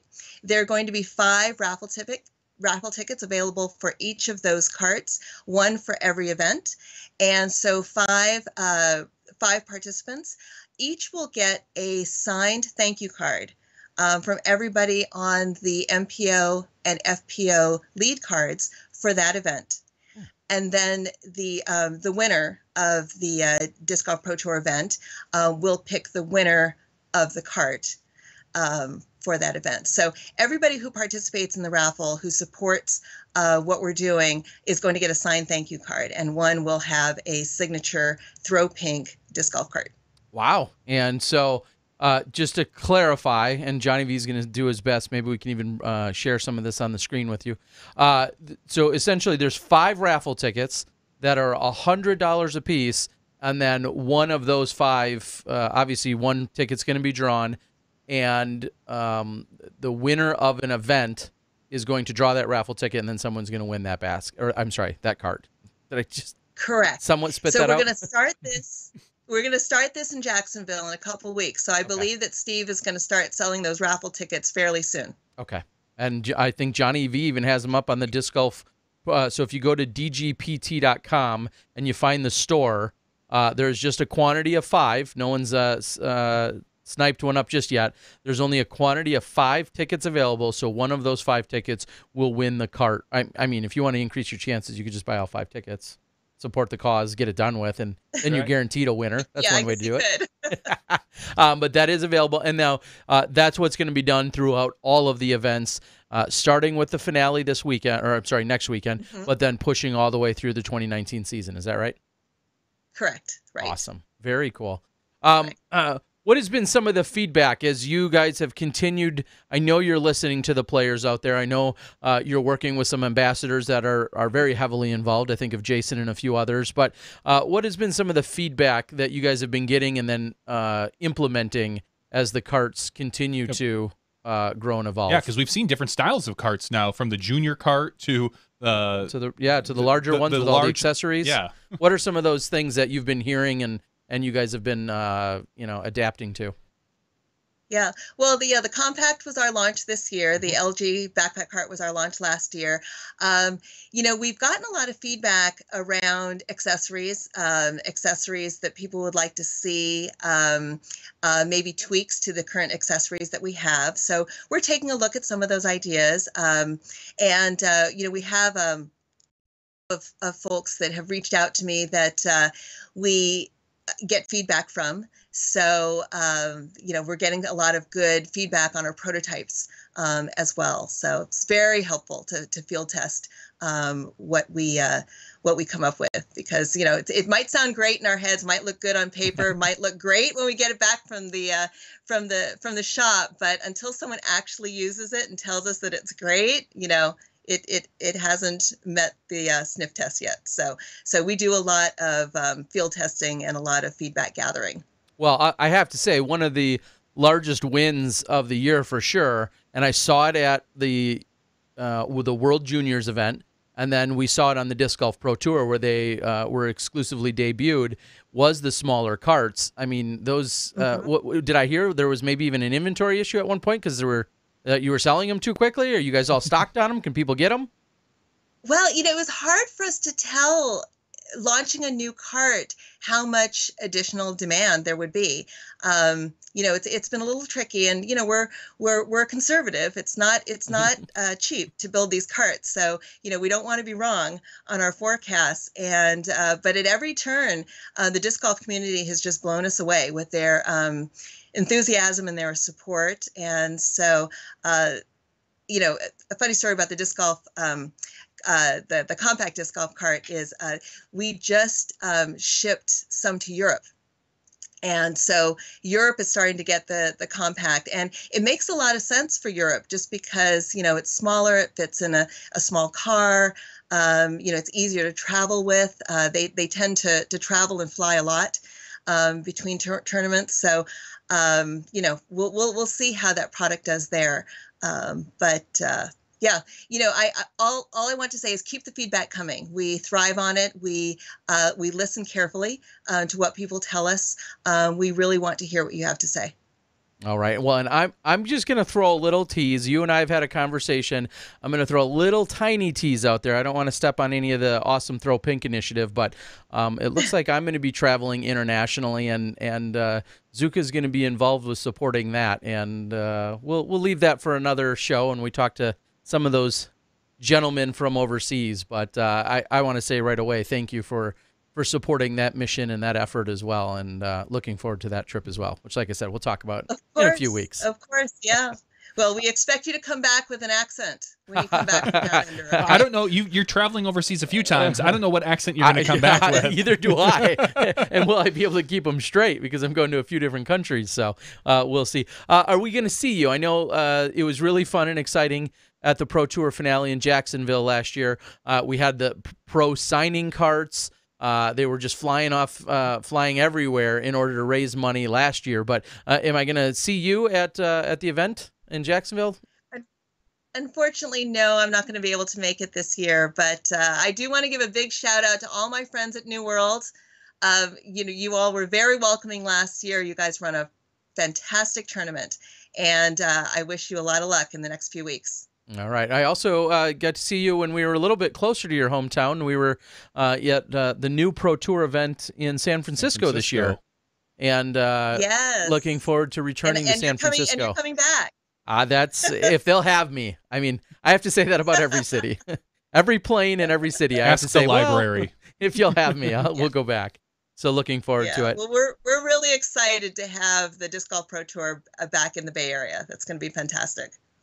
Can I wouldn't be doing my job if I didn't press you just a little bit for some exclusive insider details, product development, anything that you can tease us with. Or I was just going to ask her to say, well, when that does happen, you know where to come and share it.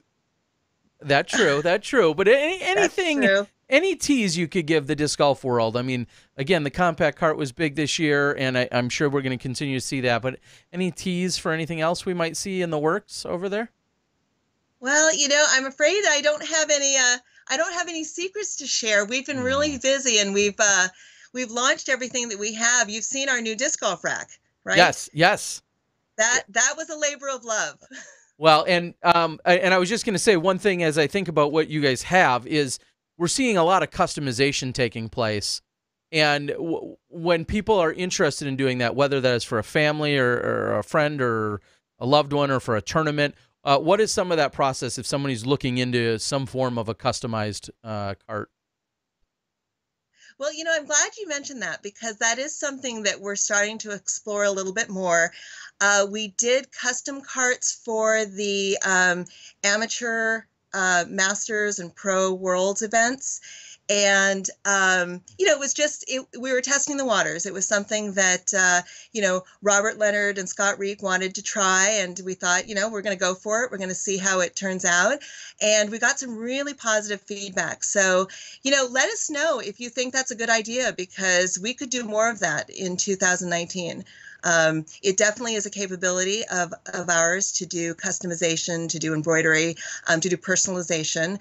We do that in a lot of our other businesses, beauty and ice skating and school. So yeah, let us know if that's something that you want to see more of. It's definitely something that we have fun doing. And so for some people who don't know, Zuca is very involved. Believe it or not, you're not just a disc golf company and providing a solution for all of us. Talk about some of your other products that, you know, I know when I'm at an airport, sometimes I see a Zuca rolling by. I'm like, wait a minute, that's not even a golfer. And it's not. You have other products, as you just alluded and, you to. know, the funny thing is, given the crossover, I hear disc golfers call our luggage carts, when we've always called them rolling bags. But yes, Zuca's been in business since the early 2000s and have built quite a reputation in school. It was actually a rolling backpack for kids when we first got started, and then branched off into the professional world. Makeup stylists, hairstylists love our bag because it keeps them organized. And, you know, that makeup gets pretty heavy sometimes. You're telling me. You're telling me you should see the product I have to bring. Terry fills an entire one with just hair products. Yeah, it's various combs. Yeah, everything. It's crazy. Yeah. You know, if I could put in a little plug for customization, another partner that we work with, well, you all know that we did the Cam Todd bag for PDGA this year. And that is, you know, that the all-around designs, the vibrant colors, that is something that we do a lot of in some of our other businesses. So it's been very exciting for us to do that in disc golf. So, you know, the Cam Todd bag was very well received. And pretty soon, we're going to be debuting a new bag for Next Gen, thanks to Cynthia Whitaker, whose company, or actually she designed the bag. And it's going to be the prize for the finals in Scottsdale in November. So, Awesome. So we're really excited. I've only gotten a glimpse of the bag. I haven't, you know, I don't even have one in my office. So, those are going to be pretty hot when they hit the street because we're only doing 80 of them. That's it. That's all that's going to be made. So, pretty hot commodity. Well, and I can speak to that. Over the last couple of years, as we've been involved with the Next Gen Tour. And being out there last year for the finale, taking place out in the Scottsdale, Fountain Hills area, going out there again this year. There's been showing up to last year's event, I think it was, and literally every person that walked up to check in was then walking out carrying or pulling behind their Zuca cart. It was just amazing how much Zuca's been involved, like I said, with all of the tours, PDGA and Pro Tour, National Tour, Next Gen Tour. They're out there, and it's awesome to see them and so many people taking full advantage. And I think at one point we had talked about I have one of those rolling bags. I had told you I don't really get to disc golf nearly as much as I'd like to, and a travel bag would be more advantageous. So some people are going to see me kind of break down one of the bags that we just kind of talked about. That's not necessarily for golf, but a little bit more versatile in just general travel. So look for that. People are going to see that come from me yet, for sure. Yeah, we sent you the Navigator, didn't we? That was that's our latest travel bag that we launched last year. Yeah, and so how do you like it? I haven't even been able to. I finally got it out of the box, and I looked at all the different compartments that it has. You can really compartmentalize, whether it's a daily routine or, in my case, if it's carrying cords or equipment. I have to decide, do I want to use it for clothing? Do I want to use it for electronics or camera equipment? It's just great because it's TSA approved, and I'm going to be able to carry that on with me. Some of these long trips that I have lined up might also find its use. So I'm looking forward to having everybody see it because it's just really well built, and I'm excited to check it out. I've traveled with you a lot, and I know your organizational skills, so any little bit helps. Any little bit will help, I promise. So I look forward to seeing what you can do to him. We can. Yeah, Terry, the best thing about the bag, what I like about it is the fact that I can stuff so much into each of those packing pouches. I can squish them down. It makes my bag too heavy to be a carry-on. I can see that. And I will challenge every bit of that weight limit, probably, as I normally do. Anyway, all right. Jen, is there anything else you want to share with the world? If people want to go out, they can go to Disc Golf Pro Tour right now and buy one of the 5 tickets available, if there's still even 5 left. And then will they just have to check the site for each individual event, or how would people look for this moving forward? Do they reach out to the Pro Tour, or what should they be doing? Well, I believe that Disc Golf Pro Tour will post the raffle a couple weeks before each of the events. Okay. And then the winner will be chosen at the award ceremony, at the end of the award ceremony. Awesome. At each event. But I'll give a heads up to all of the Throw Pink volunteers out there. We'll be looking for volunteers in every local city that the Disc Golf Pro Tour is going to, and the volunteers that help with the live scoring get to choose the charity that is supported by the raffle. So if you want to be the one to choose the charity, or if you want our raffle to support your charity, definitely volunteer when the call comes out, either probably from Sarah or Steve, and make sure that you're one of those volunteers and you'll get to participate. That's awesome. Well, very cool. The Pro Tour just posted and said they're going to be sharing the link 2 weeks prior to each event for raffle ticket sales. So we'll keep an eye on that, and we'll make sure that everybody is well aware of it. The Pro Tour is not shy about making sure that they're out there on social media. So just make sure you are following the Pro Tour and Zuca for all your social media stuff. All right. Great. All right, Jen, anything else before we cut you loose? Well, I do want to give a shout out to the PDGA folks. I know the Ed Hedrick Classic is this weekend, so sorry I can't be there at your event either, but I'm sure it's going to be a great time. And we've loved seeing people rolling that Cam Todd bag. It's been really pretty. So thank you, PDGA, for all of your support, and thank you to everybody who has supported Zuca. I mean, we wouldn't be as involved in the sport if it weren't for you. I mean, we really feed off of your enthusiasm and your passion. So keep it coming. I love it. All right. Well, we're looking forward to it, and we'll do everything we can to help raise more money here, not just in this month, but in all of 2019, like you said. A great initiative, and we're really happy at Smashbox and, of course, the Pro Tour and beyond to do everything we can to help support it and move it forward. Great. All right. Have a great night, Jen. So Thanks for all the insights. Thanks. Have a good one. Okay. All right. See ya. All right. All right. Good night.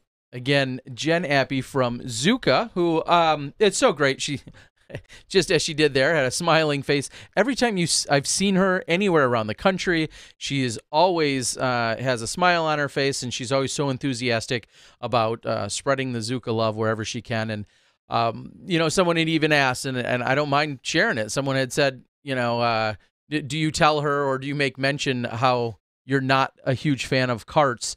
My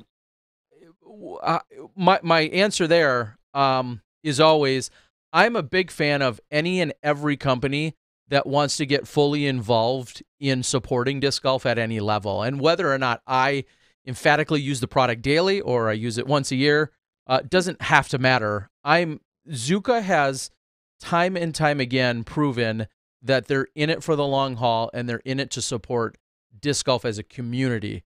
So whether or not I pull a cart around when I play doesn't really matter. To be fair to you, you may not be a fan of carts for yourself. You're more so not a fan of ugly carts. Yes. Those, because for years, usually the homemade is where it starts. As a lot of people know, for years, if you looked around, the first, I'll say, generation of carts were modified golf carts, a 3-wheel or a cooler with a stick stuck on it, a cooler with an axle drilled through it, and then some wheels, and that was the first generation of people really kind of, I want something that I don't have on my back. And you could call them visionaries, but ultimately the product looked tacky. Now, at least what we're getting is a very professional looking thing. And one of the things that it just makes me smile is when a company like this, she knows the golf community. Yeah.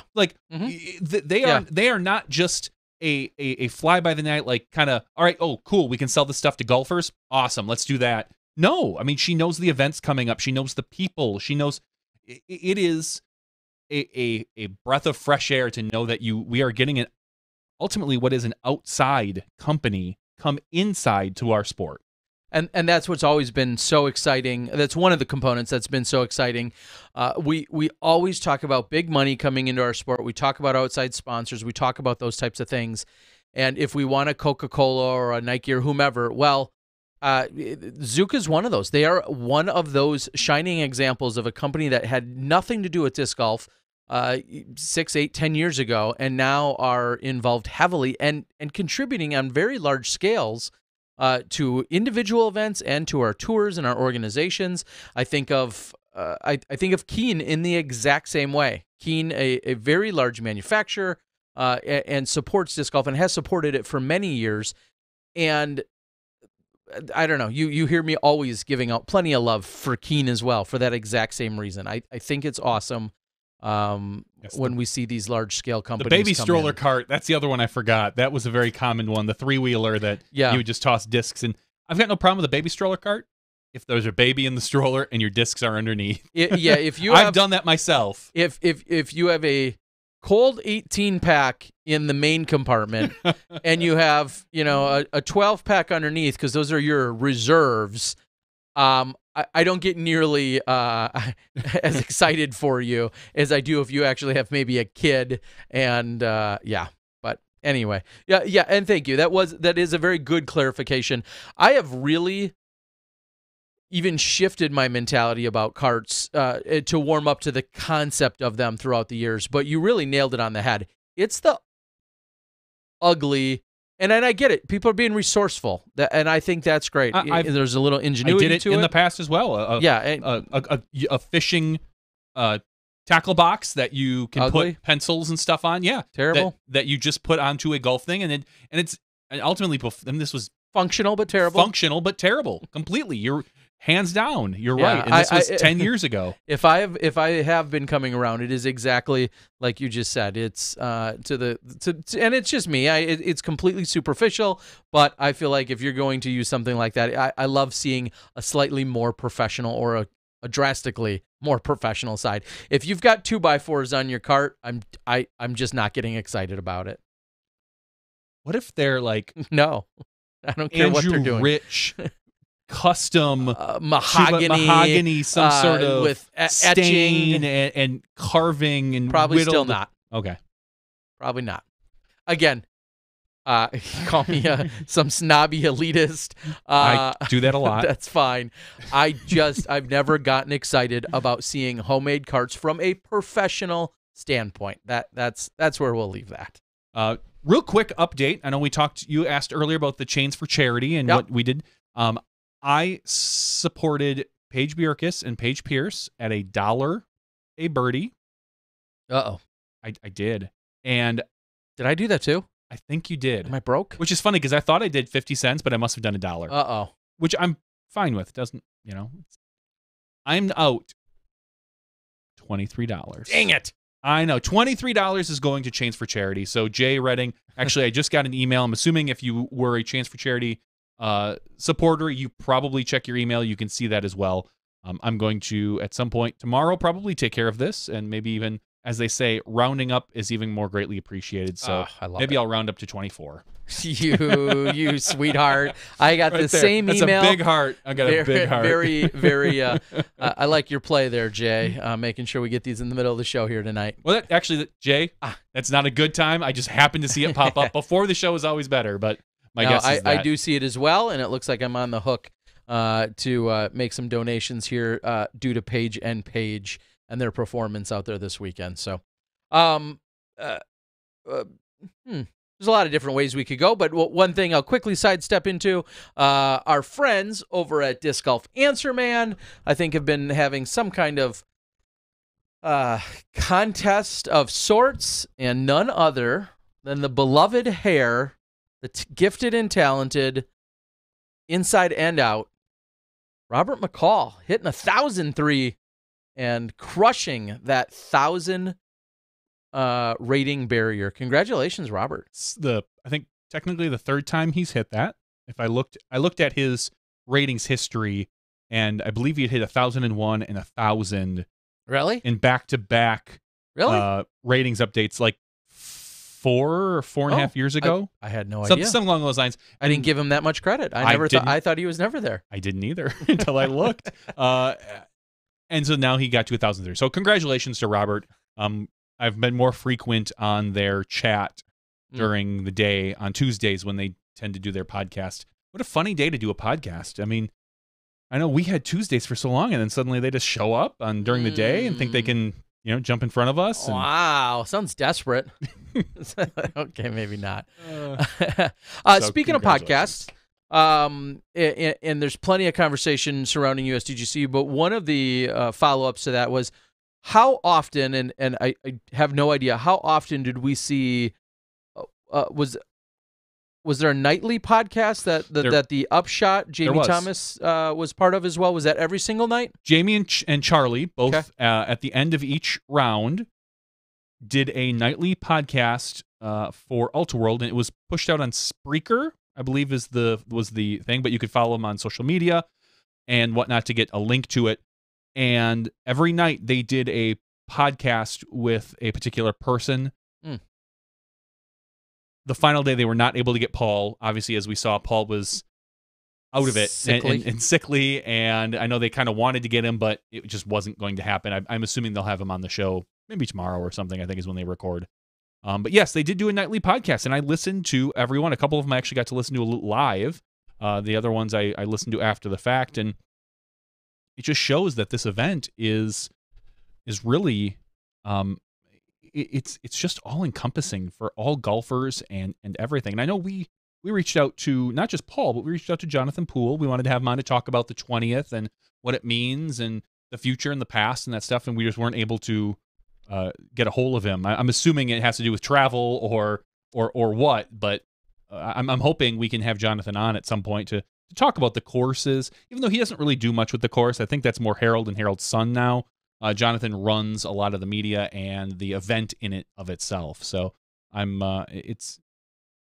know when we would have fit him in tonight, but no, and it's pretty incredible to think that this year, being of course its 20th year, and I think back to date us a little, I do think back to the whole their entire cell mantra, the tagline, whatever you want to call it. Their whole line was one division, one champion.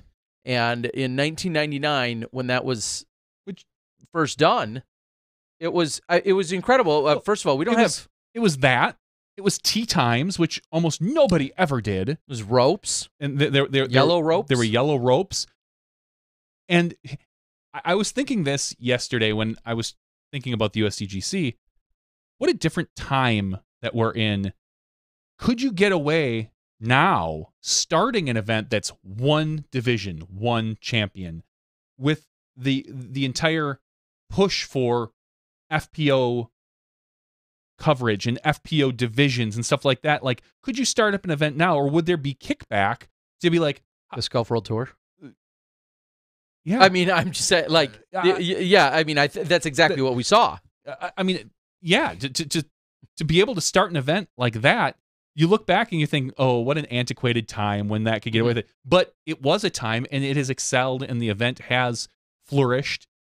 And it was like the amenities that we saw were only usually seen out at something like the Japan Open. That was the one event that everyone compared USDGC to. It was like, yeah, there's USDGC and the Japan Open. Like, those are your really catered to events. Well, I was fortunate enough way back in the day to... at one point, I somehow earned a USDGC spot. Might have been as a state coordinator or something, but I had earned a spot, and I got to play in the USDGC a couple of years. And then I was also fortunate enough to go and compete in 2008 and 2010 in Japan. And even to this day, I think back about my analogies when describing those events. When you're at the USDGC, and again, this dates back many years from when I played, it was the event that made you most feel like a true professional disc golfer. When you arrived on the site, to where you had to park, to then getting shuttled potentially to hole one, to the hospitality tent and the area that they offer to all the competitors, to having your name called, to the tee times, as you mentioned, every single one of those things just elevated the game to make it feel so much more professional than any other event you were playing in. That's just that was the case. And when I would describe Japan Open, I would say the USDGC is the greatest thing we have in the US. And then you go to Japan Open and you were treated with a lot of the same people and a lot of the same background. You were treated to a very similar experience, except it was cooler because you were in Japan.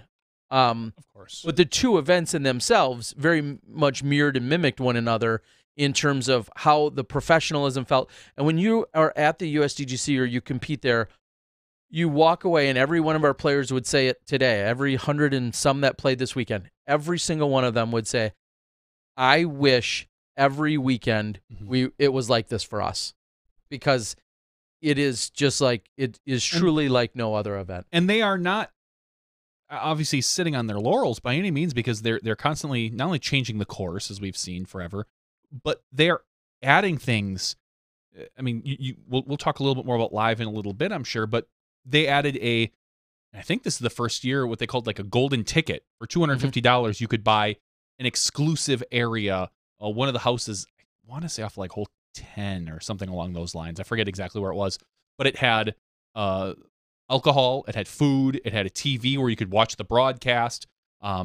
You saw, I think Harold was hanging out in there. Jonathan Poole was in there for a while, so you could kind of sit and rub elbows with some of these guys. It was like $250, and you got as a guest, you got treated. You were able to go to the hospitality area, I believe, where the players are, and eat there as well. So there is all these things that they continue still to push the envelope that we don't always see. And like I said, I don't always agree with everything I that comes out of there as far as the course goes, but you can't by any means ever say that they are not pushing the limits, that they are not trying to improve the event, that they're not trying to make it a unique experience.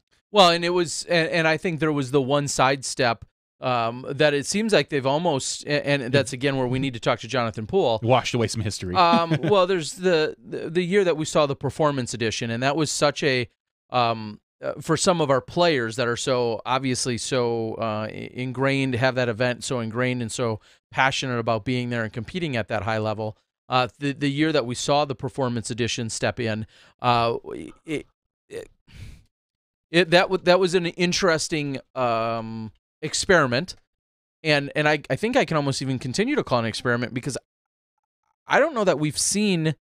I know it ultimately got shifted to. It was running in parallel at the event, and then it got shifted to an entirely different city and a different time and a different place. Yep. And I'm not sure, and somebody can correct me if I'm wrong on the board.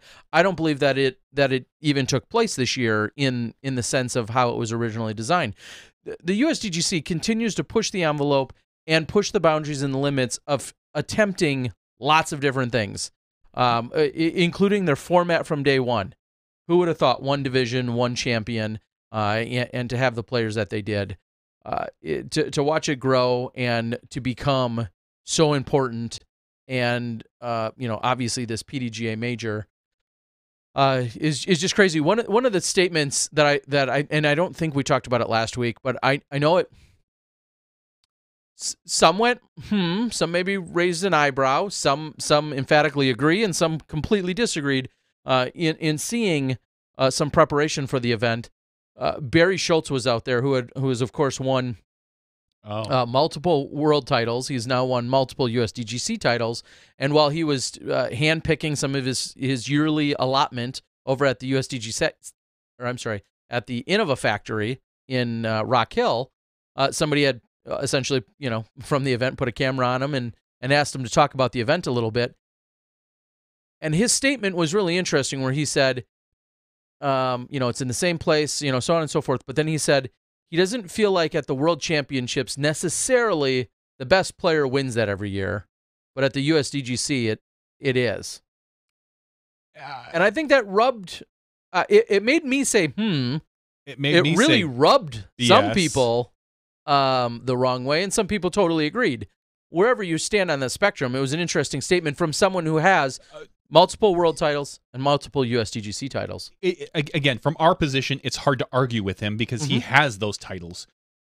But I look back at the World Championship, and you say, who shouldn't have won that? Who out there is the outlier where you look at, maybe the best player didn't win? Yeah, I wouldn't dare say a name. Okay, at any Worlds, at any EMAC? point. No, I wouldn't say that. No, I know, and I only say that because he EMAC said, jokingly brought it up with Dana, and that's the only reason I bring that up. There is not a world champion. I look out there and I go, oh, they definitely didn't deserve that. Yeah, like wow, that person jumped out of nowhere. Like, if I who was it that had great golf over 8 rounds? That's totally fluky. Yeah, if I'm no gonna, one. If I'm going to scroll down and let's just grab someone at the very bottom, Chase Roberts. If Chase Roberts just randomly won Worlds, you look at that and you go, really, Chase, world champion? But and this is no offense to Chase, I just picked a name way down at the bottom of USDGC. Burn way from down Iowa. There. Way Ouch. Chase. No. Shout out to Iron Lion. Now Lion. we're even.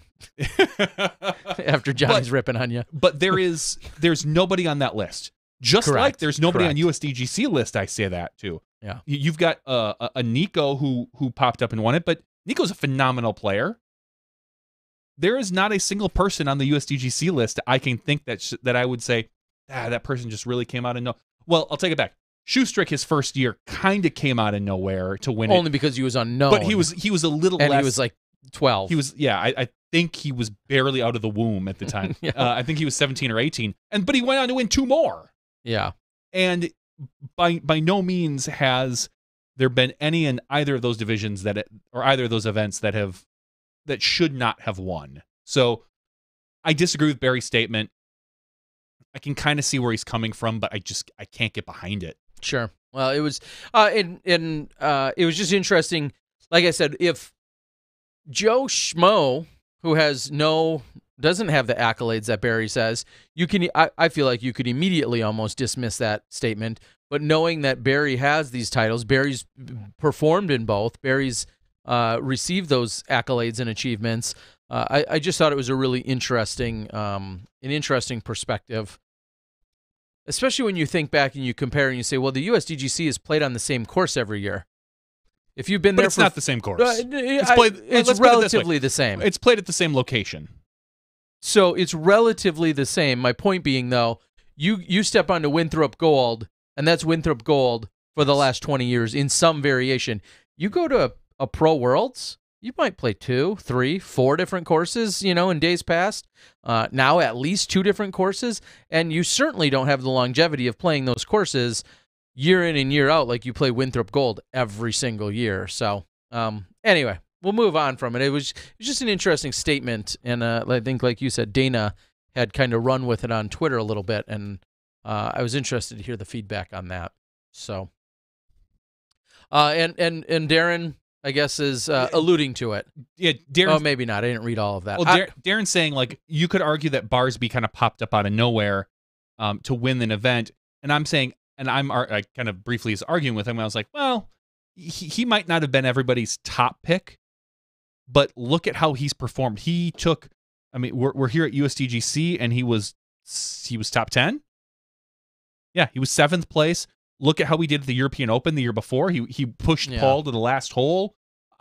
But to me, that is not a come out of that. That's not a surprise. That's not someone who I look at and go, that they probably should not have won. They had a freak week or something along those lines. Barsby's been a solid player for so long. It's just a matter of him putting together a week of really good golf, not having an off round, and that's what Barsby did. That's not a surprise. Like I said, in 11th place, Nathan Queen wins this. That's a shock to the world because he's sorry, Nathan. He's a no-name in the huge aspect of our sport. I know. I'm going to get all these nasty emails. You are. He shot very well for 4 rounds. You have to take 11th place, but ultimately.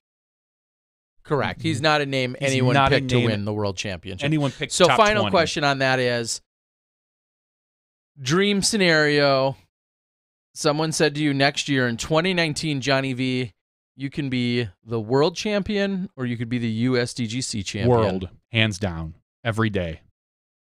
Just because it says world? Because it's a world champion. And that's what our sport still, the world champion, and I know the world champion gets their name on a disc, no matter what sponsor you have. Probably. I don't care. I don't care who you are. If you're, what if you're sponsored by Quest AT to Advanced Technologies? Then I want the turbo. Yes. Okay. No matter who you are, that it is kind of known that if you win Worlds, you're getting your name on a disc. For USDGC, I don't necessarily know if that's the case if you're not an Innova sponsored player.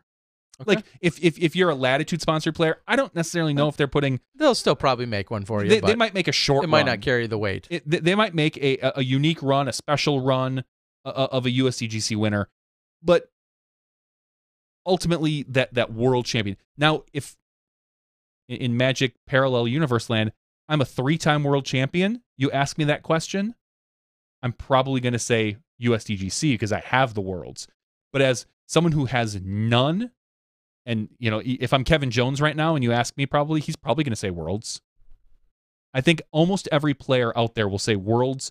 If you had to pick one, you're picking worlds. Well, and that's, I think, an interesting, and it's not even to pit one against another or to downplay one or the other, but it's just an interesting, and I think maybe a consensus on the board, or some people are saying the world title may, for lack of a better term, globally carry more weight, but within the disc golf community, the hardcore disc golf community, is the USDGC title carry any more weight? I don't think so. I still think even in the hardcore disc golf community, the World Championship still carries a little more weight than USDGC. I mean, they're both majors, and you should think of them as equal. It's just still hard that I think the World's just kind of, it's got its thumb on the scale from all the years. I mean, USDGC is 20 years old. Worlds is 1982 was the first Worlds. I think older than that. I think whatever, something like that. Something along 30-some years. 30-some years. So you still have the prestige of the Worlds, and it's different now because Worlds used to be 7 rounds where it was a marathon and it was a scrappy battle, and it's different today. I still have to think it's Worlds. Okay. I would take a world title only because it just sounds to, I think, even the layman out there, it sounds like, oh, you want a U.S. title or you want a world title. Even though we see plenty of international players, of course, at the USDGC, and it has all of its challenges, and some may argue about the complexity and the challenge of the course. The money is arguably roughly the same. I will say I was surprised. USDGC is so good at doing all those little things and going above and beyond. I was a little surprised to see them not edge out the world's top payout spot. I'm just surprised only because I think it's great when a company can come in and say, hey, and this is no slight on them, of course, but can say, hey, we had the largest payout of the 2018 season, or the largest single payout, or whatever that might be. I was just surprised because 10,000 is obviously a very solid round number, but I'm surprised it wasn't 11 or 12. Just to have that bump, and this will, because then someone could say, if it was 12, I'd kind of understand. If they went 11, I think they look petty. Seriously, I think you're like, oh, you threw an extra grand in there just so you could be the top, and you go 12, 20, 1250, 15,000. At that point, you're like, oh, cool. There's more money in that. If you just go a little bit above, if they went to $10,050, then it looks like you're trying. I think anybody, 11,000 still sounds like a solid round number. It does, but I'm not going to tell anyone else. I've said this for years. I'm not about to tell anyone else how to spend their money. So I'm not second guessing or begrudging them for doing it. I'm just a little surprised maybe that they wouldn't have, knowing that they couldn't do it this year because of all the extra rope on hole 9. The extra islands, that's a lot of money in rope. That makes sense. There's so much rope on 9. Okay. Yeah, that does make perfect sense. No, it doesn't. No, I mean, if you wanted to say, and maybe to drive this final point home, if someone wanted to make an argument and say USDGC is better or Worlds is better, one or the other has a bigger payout. Like that could be another tipping, another weight on that scale to line yourself one way or another. Oh, traditionally this has this payout, this has that payout. That would be one way to look at it, but doesn't matter. Again, Innova, 6 figures and then some when it's all said and done, probably directly and indirectly every single year in what they put in. So when I do hear a lot of, call me even guilty of it, maybe some from time to time. I try not to. Oh, easy. When I hear any second guessing of how money is spent, I immediately try to shut it down, because I think if they're writing that check, they can do as they please. Hands down, this is a loss for Innova running this event. On the books. On the books. I mean, you can make maybe not in goodwill.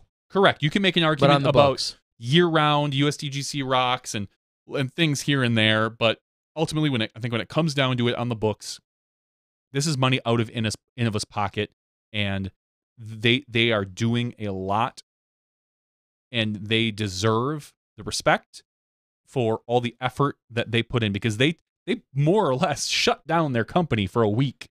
Almost everybody, it is a bare bones skeleton crew at that warehouse and at the headquarters during this week, because we've been there. I've seen it. A lot of their people are doing work on the course. So there is, just like I'll say the same thing about GBO and Dynamic Disc, like these companies, it is a loss for them every year. Yeah, it's not just so much about the payouts or how much porta potties cost. It's the what goes along with it is, hey, these 28 people that are typically in the warehouse or are doing all these other things, they're pulled out of those positions, and hey, now you're running water jugs, and now you're doing, it's just all hands on deck. Anytime you're talking about these large, same thing that happens with Discraft at the USDGC and at a lot of these large scale events. So that's why I always think it's not just the money that they're actually like physically handing over for amenities, it's the indirect cost that's going along with it by saying, hey, we've got 24 people in our headquarters that aren't doing their normal job. They're doing tournament related stuff right now. And to me, it's incredible. So, all right. Let's wrap up tonight's show, and let's get into an after show. We'll do a little bit of talk. We got obviously Patreon stuff to give away as we always do. And like I said, every once in a while I like to mention it on the regular show. If you want to be a Patreon supporter, it's patreon.com, patreon.com/SmashBoxxTV. If you are a Patreon supporter, we are working on getting you, if you're a $3 supporter, we're working on getting those custom discs out pretty soon. And ultimately, it will be at any level you are qualified for the weekly giveaway. And at any level, you get access to the podcast with your own custom RSS feed. Which I think own custom RSS feed? What does that mean in layman's terms, Johnny? In layman's terms, for those of you that listen to any sort of podcast, so if you're listening to this after the fact, you're probably listening to it on a podcast. Maybe you're watching it on YouTube, but I don't know. You can get a custom feed, which means you put this RSS feed. It's like a web address into your podcatcher, so to speak. So if you have Pocket Casts or Apple Podcasts or Google Play Podcasts or whatever they do, and it'll give you the podcast the minute we release it, start to finish. Tonight, I think usually if we end it by like 1, it's out by 2. Everybody else I break it up for, so the main podcast goes out on Thursday morning and the after show goes out on Saturday. So you get the podcast immediately, right away, no holds barred. Hulk Hogan and Zeus. Yeah, WrestleMania 7 or something. All right, well, there you go. In the after show, we're looking forward to getting your feedback. There was a lot of talk regarding, and not obviously just from us, as we were watching the live feed, we were watching the Jomez Productions, a lot of conversation surrounding the broadcast that was provided to us this last weekend by not us. And we'd love some feedback. I mean, there is a little bit of what players have said. I think we've seen some other articles and what some other media outlets have said. We're in a little bit different position because it may come across as in a competitive or a comparison way, and it's not really meant to. It's big news. There has been now another opportunity for a live broadcast to take place that wasn't us. and it'll be interesting to talk about it. I'm really interested in seeing the feedback, so get those keyboards warmed up. We'd love to hear what you guys saw, what you liked, what you didn't like, what you didn't love, those types of things. And I'm going to say this right off the top. I don't want to see a single thing about commentators. Oh, yeah. Don't bother. Because Avery and Jamie, love them, hate them. Terry Dixon, love him, hate him. Robert McCall, hate him. Hannah, Sexton, love her. Germ. Sexton. I'm just teasing, Robert. We love you. Everybody has the people they love and hate. The commentators. That's a wash. Every it's time. a wash because that's all personal opinion. I want to know what you found about the broadcast that you thought, oh, it would be really cool if Smashbox could do this, or oh, man, I really wish Fulcrum would have done what Smashbox does here. Get your keyboards ready. Well, we're going to talk about it in the after show. I have some unique, maybe slightly unique positions and thoughts on it. Okay. Well, it sounds good. Well, we've actually queued up an after show topic and excited to do so. Also, yeah, Disc Golf Nerd, I did get it. I'm sorry. Oh, do we have an exclusive Disc Golf Nerd for the after show? Yeah, we can do it in the after show. Yeah, we will. All right. This has been podcast 216. I want to thank Jen Appy and everyone over at Zuca, and then also all of the additional partners and organizations that she partners up with, that being the Disc Golf Pro Tour, where you can go out and win and support. And in your support, you can also find Throw Pink, who are doing amazing things to support women's disc golfers and disc golf involved research accompanying breast cancer awareness and other charitable contributions. So thank you to those guys. Thank you to the PDGA, who I know is also involved with Zuca and the Next Generation Tour, all these great organizations that partners up with Zuca. And of course, we want to thank our 2018, now two-time USDGC champion, Paul McBeth, for joining us, even if he is feeling a little under the weather. We'll see Robert McCall and others and all our favorite Smashies on the chat board in our after show. Johnny V, Terry Miller, the Disc Golf Guy. We'll see you later. You step inside the Smashbox. Thank you to our $2 and above patrons. Your name is listed below in the credits. If you are interested in being listed as a producer in the SmashBoxxTV credits and supporting this and other fine podcasts, please visit patreon.com/SmashBoxxTV.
Hello, everyone, and welcome to SmashBoxxTV's podcast 216 After Show. Why do you always have to go long? If you only knew. So, Johnny V, Terry Miller, the Disc Golf Guy, we are here in 216's After Show. Thank you for joining us. Many of you are listening and, well, playing along. This is maybe a term I'll use, out on the YouTube chat board. Of course, that's where we get most of our information. You guys are the smartest people, you've told us. So we will follow along with your insights, your feedback, the details, the questions. You guys just keep bringing it on our YouTube chat board. We see a lot of the regulars out there, including Disc Golf Nerd. I believe Disc Golf Nerd, we're going to have actually your review next week is going to be part of our show. We'll make sure to give that to you. We see some of our favorites out there, Ryan Pilcher, Darren LeMay, Adam Smith, all sorts of our regulars. Beth and Aaron Palm, straight out of Minnesota. Now they'll hashtag Minnesota shout out for us. So thank you guys. Actually, everyone that's along, we appreciate it. We're post. I brought this up in the regular show with McBeth, and I don't know if I recognize a sigh by him or not, but we're post USDGC.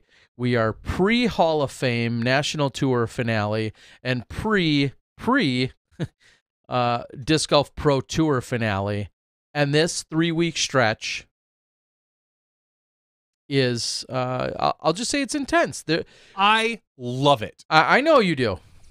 I love that we compress all of the most important, every other event, summation of our sport into 1 month. It makes it feel like a true, I don't want to say like a true sport, but look at every, other than golf and tennis, but nobody watches those. I feel like a big boy sport. Like we have a finale. Like we have a final. We have a final season. Like this is a summation of your season. You have, like, baseball has, this is October, and football has December and January, I guess technically. You have like this final push, and I know I kind of feel like this is what really brings out the most in your players. I want to see them grinding through. I can understand wanting a week off after USDGC. I would get that. I would have no problem with that. If you took a week off and then had, a week and then the Hall of Fame and then the the Pro Tour finale, I would get that. I kind of understand it's a major.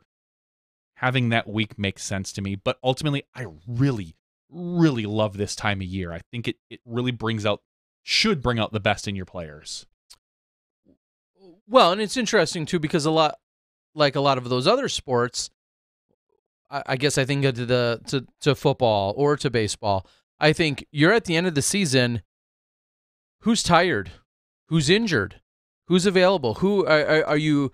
Is it a mental grind? Is it a physical grind? Is it all of those things? And then will the best, the person clearly. The people that handle those situations the best are the ones that are going to come out on top. And I'll to use a line from Barry, are those always going to be the best players that come out on top this late in the season? No. I mean, traditionally it has been. I feel we've seen that happen. I don't think you're going to really, again, see somebody that we're surprised about jump up and win. The closest we got last year was Dana at the at the Pro Tour finale, but I think that this is, I don't even know how I want to phrase this. This is the best of what our sport has to offer. If you can't make that mental and physical grind, the best team does not always win the Super Bowl. Okay. It could be the one that's healthiest. The healthiest team sometimes wins the Super Bowl. I mean, we saw it with the 67 Packers. No, guys, I'm just making that up. No, I mean, the Baltimore Ravens come to mind from many years ago, who had a really great defense but a miserable offense with Trent. Was it Hasselbeck? No, Trent Dilfer. Trent Dilfer. Thank you, Trent Dilfer. Don't make me recall. I know, God, football names. As soon as I said it, it came with Trent Dilfer at the head. Their offense wasn't great, but their defense carried them. They weren't necessarily the best team of the year, but when it comes down to the timing, you have a winner. I want to see that with our sport. I don't necessarily, I wouldn't mind if the best player didn't win. If you told me that suddenly, like, hey, Eagle, who took a month off, it decides to win over Ricky and Paul, and maybe you don't think Eagle's the best player, even though he is the highest rated right now, that doesn't surprise me. If Kevin Jones won, if Michael Johansson came up and won, that's someone I would be like, wow, Michael Joe showed up to the Pro Tour finale and dominated. Well, that month off really helped him out.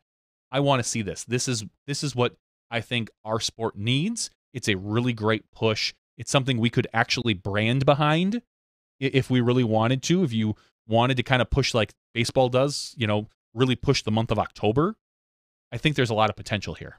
All right. Well, it certainly is time to grind. And some people on the board have said, well, why doesn't the USDGC move back? Well, I'll just say the USDGC has I think they're more rigid with. I don't know. I don't Winthrop. want to say squatted, but yeah, the USDGC has claimed and has basically owned this time frame.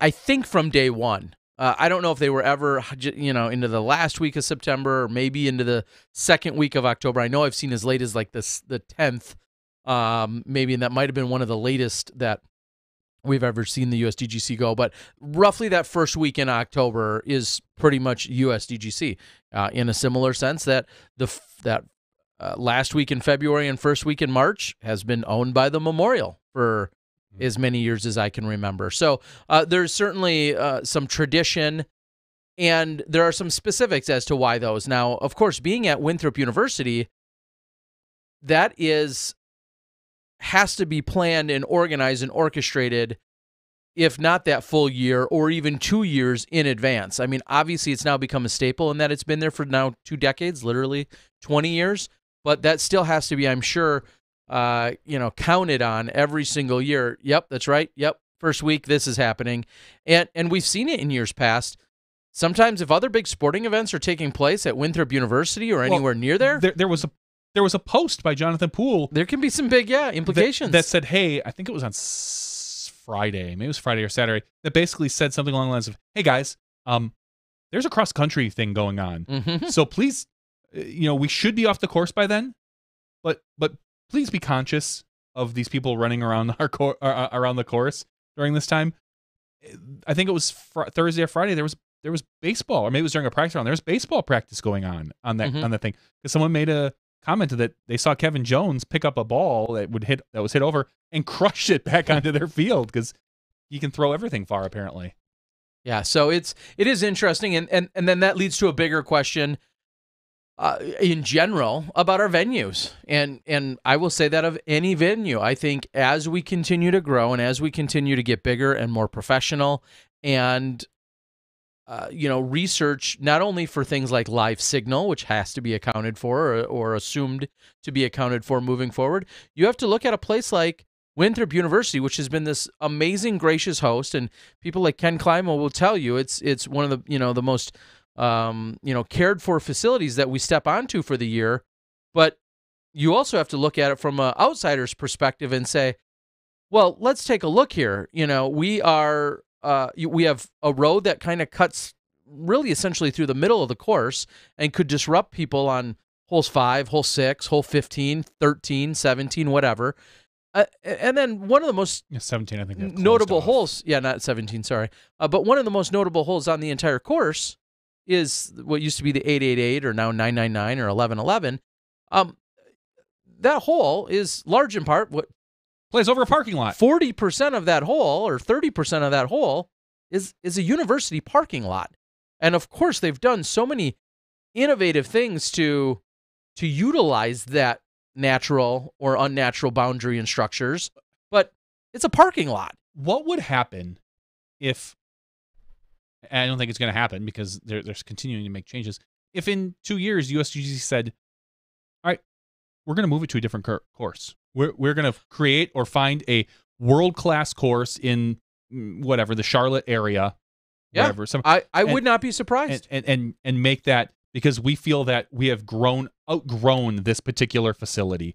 What kind of feedback, kickback, rejection, acceptance would happen? I think both old school and new school players would have a divide, and it just doesn't mean just on that party line of old versus new. I think there's plenty of people, very reasonable old school players and new school players, that would say, yeah, that seems very appropriate. Let's go to another facility that is able to give us disc golf the entire time 100%. And I'll just, and this is kind of random, even though we've been talking, I think of and this isn't happening because it's states away, but I think of when you look at a disc side of heaven, a Jonesboro, for instance, that place is 100% for disc golf. Mm-hmm. You don't have cars, you don't have universities, you don't have marching bands that we've seen at Ledgestone. There are so many things that don't happen or will never happen at the Jonesboro Open property. And I think we're seeing that evolution of our entire sport. So I'm not picking on USDGC. I just think that's where you're seeing the venues transition to. And we've seen that the players are throwing further, so the courses are getting longer. It's hard to extend Winthrop. You have to make it tighter. That's how you punish someone at this USDGC course, because I mean, it's tougher to make hole 17 longer. It's tougher to make 18 longer. I mean, 5. There's only so much more room for hole 7. Yeah. Which they've turned into a triple Mando. 11-11, you can't get much longer than that. Not that you'd want to in that particular hole, but there are holes out there that all you can do is make them more difficult by adding things to them. And like, as we saw in hole 2, when they added the mozzarella sticks, as they've so friendly become. I even saw that on the broadcast. Harold's son kindly referred to them as that. Added the mozzarella sticks there to block incoming shots, because you need to challenge these players. I don't know. I don't know if we're going to outgrow this facility, if it's going to be in 5 years, if it's going to be in 3 years, or we're not. If it's just going to continue to be this, and maybe the players just continue to enjoy the playing to a more accurate as opposed to a distance style of course. Well, I mean, it is one of the longer courses we see throughout the year. It still comes in at 10,000 feet. So it's not ultimately, it has plenty of distance in terms of, thanks to some of the longer holes. There's 2 holes that also account for 2,000 of those feet, in hole 5 and hole 13, over 2,000 feet just in 2 holes alone. But now on the flip side of that same argument or that coin is Jonesboro doesn't have a pro shop. Jonesboro, and I'm not picking on Jonesboro by any means. I'm using that as my other example, though. They don't have the pro shop. They don't have the facilities. They don't have the amenities. They don't have all of those things built in because, well, they're not a university, and they don't have all of those structures that are out there that you have at the USDGC. So, someone could just as easily come back and say, look at what that property has given us and continues to give us, along with the views, along with the the locale in itself. It's got a lot of obviously amazing things going for us. So I don't have answers, and I'm not complaining, but those are all considerations that I think have to get talked about. Like you said, as we continue to grow, as we continue maybe even to outgrow, we'll see where it gets. Even spectator wise, if we start getting, I bet you there's probably absolutely. It was really tough to tell via the broadcast if it was 500 to 1,000 people out. 50,000? No. But what happens when you double that? That becomes, at that point, then we're so used to following the lead card, it becomes more like traditional golf where, all right, you sit in your spot on hole 5 and the players come through. You don't move because you can't move. You can't get from, there's just not the room to surround hole 18 and 17 and 16. I mean, it's just impossible because 17 is almost as full as it can get right now. Yeah, it's you without getting in the way of the players. So just set up a booth, run a show from there. That'll be easier. All right, all right, and real quick, let me just finish one more thought on that before we move on. Is the USDGC would also not be where it is and be the event it is right now if it was challenged with rotating every single year to a different course. True. So I want to make that very clear. And someone says it needs to rotate. I don't know that it does. I'm just spitballing and throwing things out there. But I would say it's our version of the Masters. The USDGC would not be where it is and would not have received likely the prestige and the success that they have by not having that built-in advantage of being there year after year after year. And as a tournament director of small tournaments and even of a major myself, amateur major, I recognize that. So that's why I'm not, again, second-guessing it, but I think we have to start talking about what's in the future as we continue to grow and thrive. So, all right. So I mentioned Hole 17 live. Lots of comments came in. What did we see out there? Oh, let's look at some of the comments on our board for Hole 7, not Hole 17 live, but just the live coverage in general. So for starters, they had 2 days, which is exactly what we did at Worlds. Well, no, at Worlds we did 3 days. We were at 3 days. But when we were there in 2015, we correct. did 2 days. When we were at the USDGC, there was an effort to have post-production there, which was put together. They would also, I believe, did a nightly show. And then they had hired SmashBoxx, where we were under the Spin TV channel, and SmashBoxx was the backbone to that, to providing live coverage in 2015. So this year, when they announced that they were going to have live coverage again and bringing back live, and then they were going to go ultimately with Fulcrum Media, right from the get-go, they set it at saying, we're going to have the last 2 days. That's where the drama is. Correct. So looking back, there's comments on Team SmashBoxx and this and that, and that's great, but I want to talk specifically about the format. Darren Loy says he liked the format. Sometimes SmashBoxx shot for shot is so similar to the post-production that I don't want to watch the Jomez stuff. Understandable. If you've seen every shot of live, there's very little reason to go and watch Jomez unless you want to gather a different perspective from the commentators, or maybe a little bit nicer graphics, or a lot nicer graphics. I'm gonna let's go through here. They need to talk about each shot. They ignored handfuls of shots and never circled back. Yeah, they from the beginning, and I kind of did a little bit of research beforehand, just talking about. I did. I even sent myself an email, so I had a link talking about how this coverage was supposed to be framed. This was the whole 17 show, 17 live.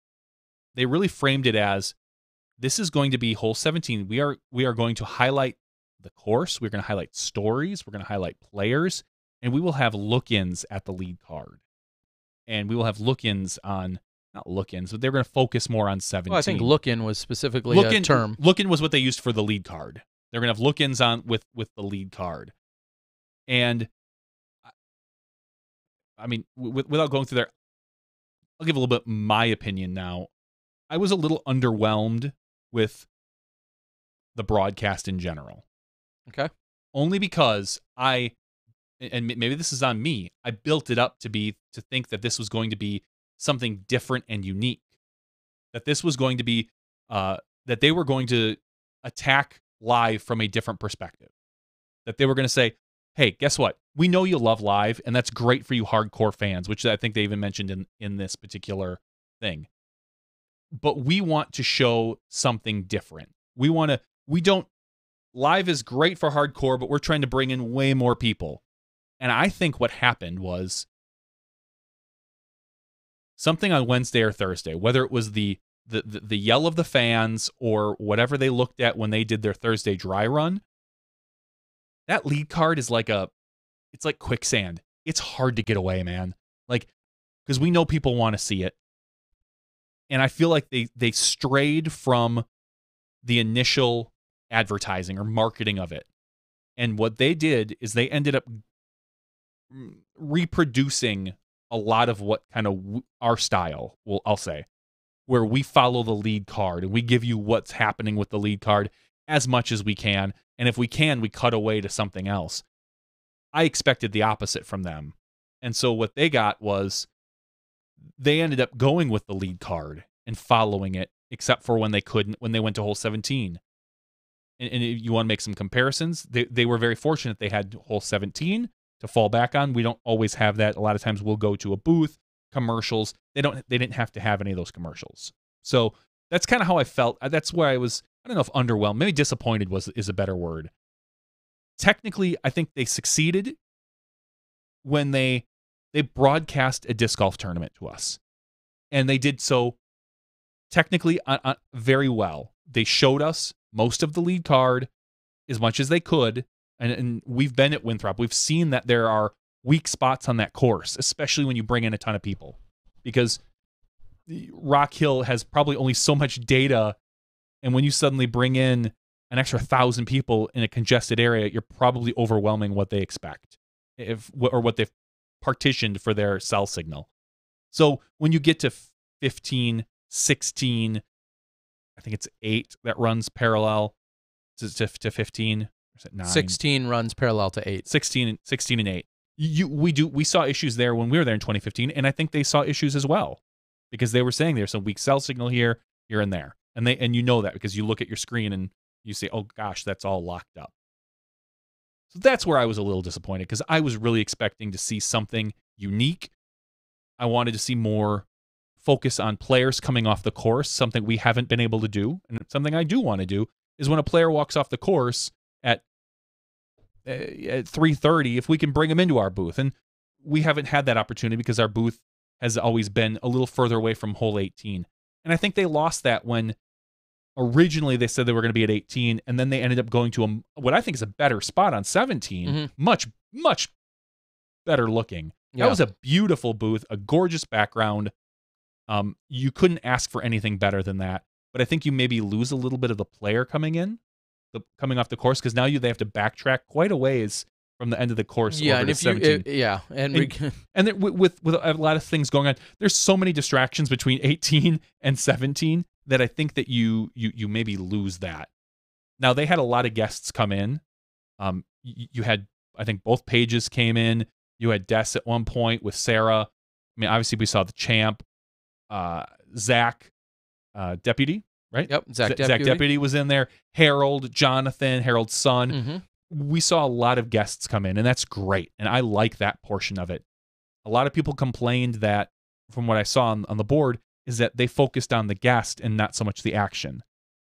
Which is a really, really tough dynamic. It is. Because and I'll say this as a guy who's usually, helping conduct these interviews, and I think back to just being in Peoria in August and having Wes Chivinar come in and talk about the Discraft Underground team, and this is just one example that comes to mind.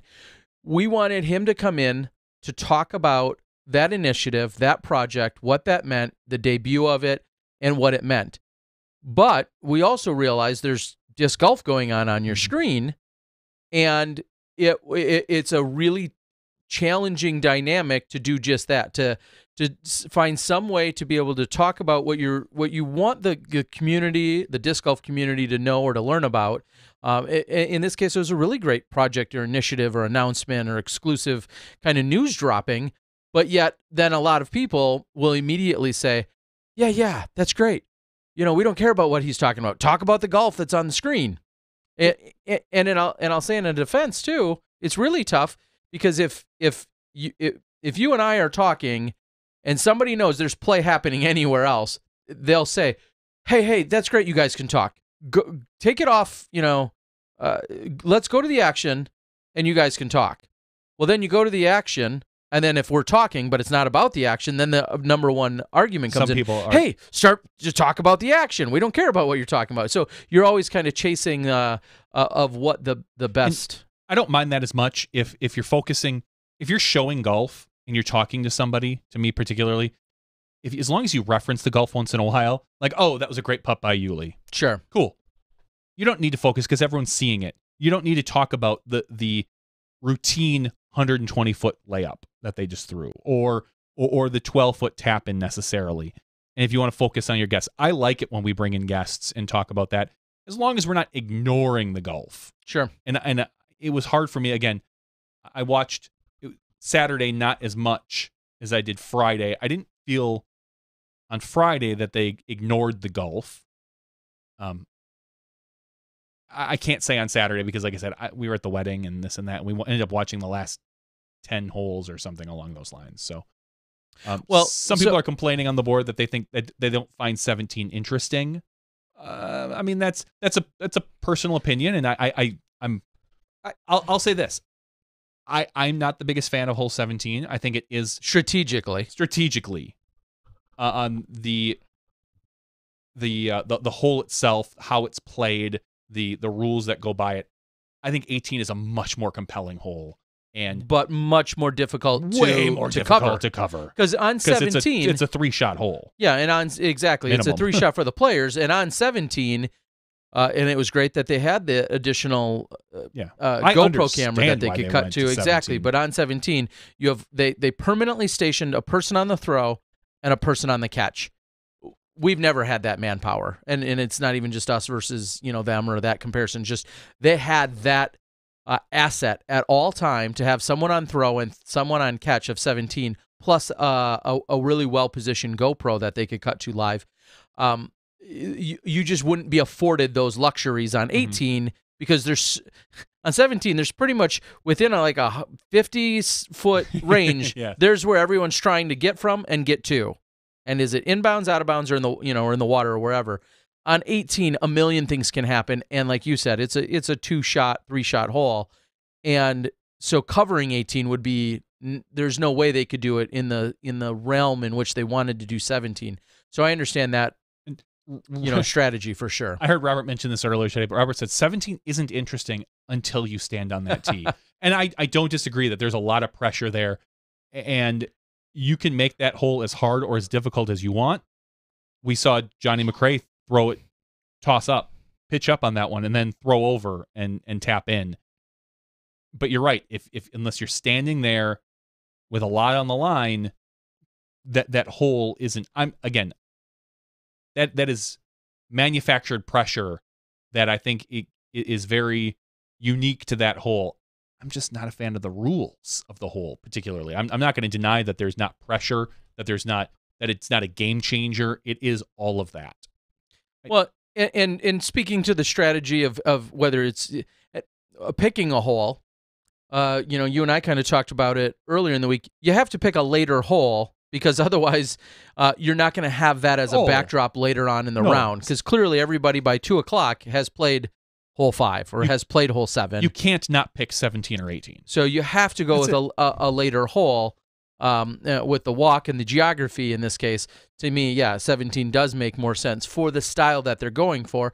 And I do find it interesting, some of the feedback right now on the board saying, well, if is someone just tuning in going to find hole 17 interesting? Or conversely, if somebody just tuning in, are they going to find the inside the ropes documentaries or mini docs or whatever you want to call them, those pieces and asset pieces, are they going to find those interesting? And are those the storylines that are going to draw the new eyeballs? Because the article states... I think those are.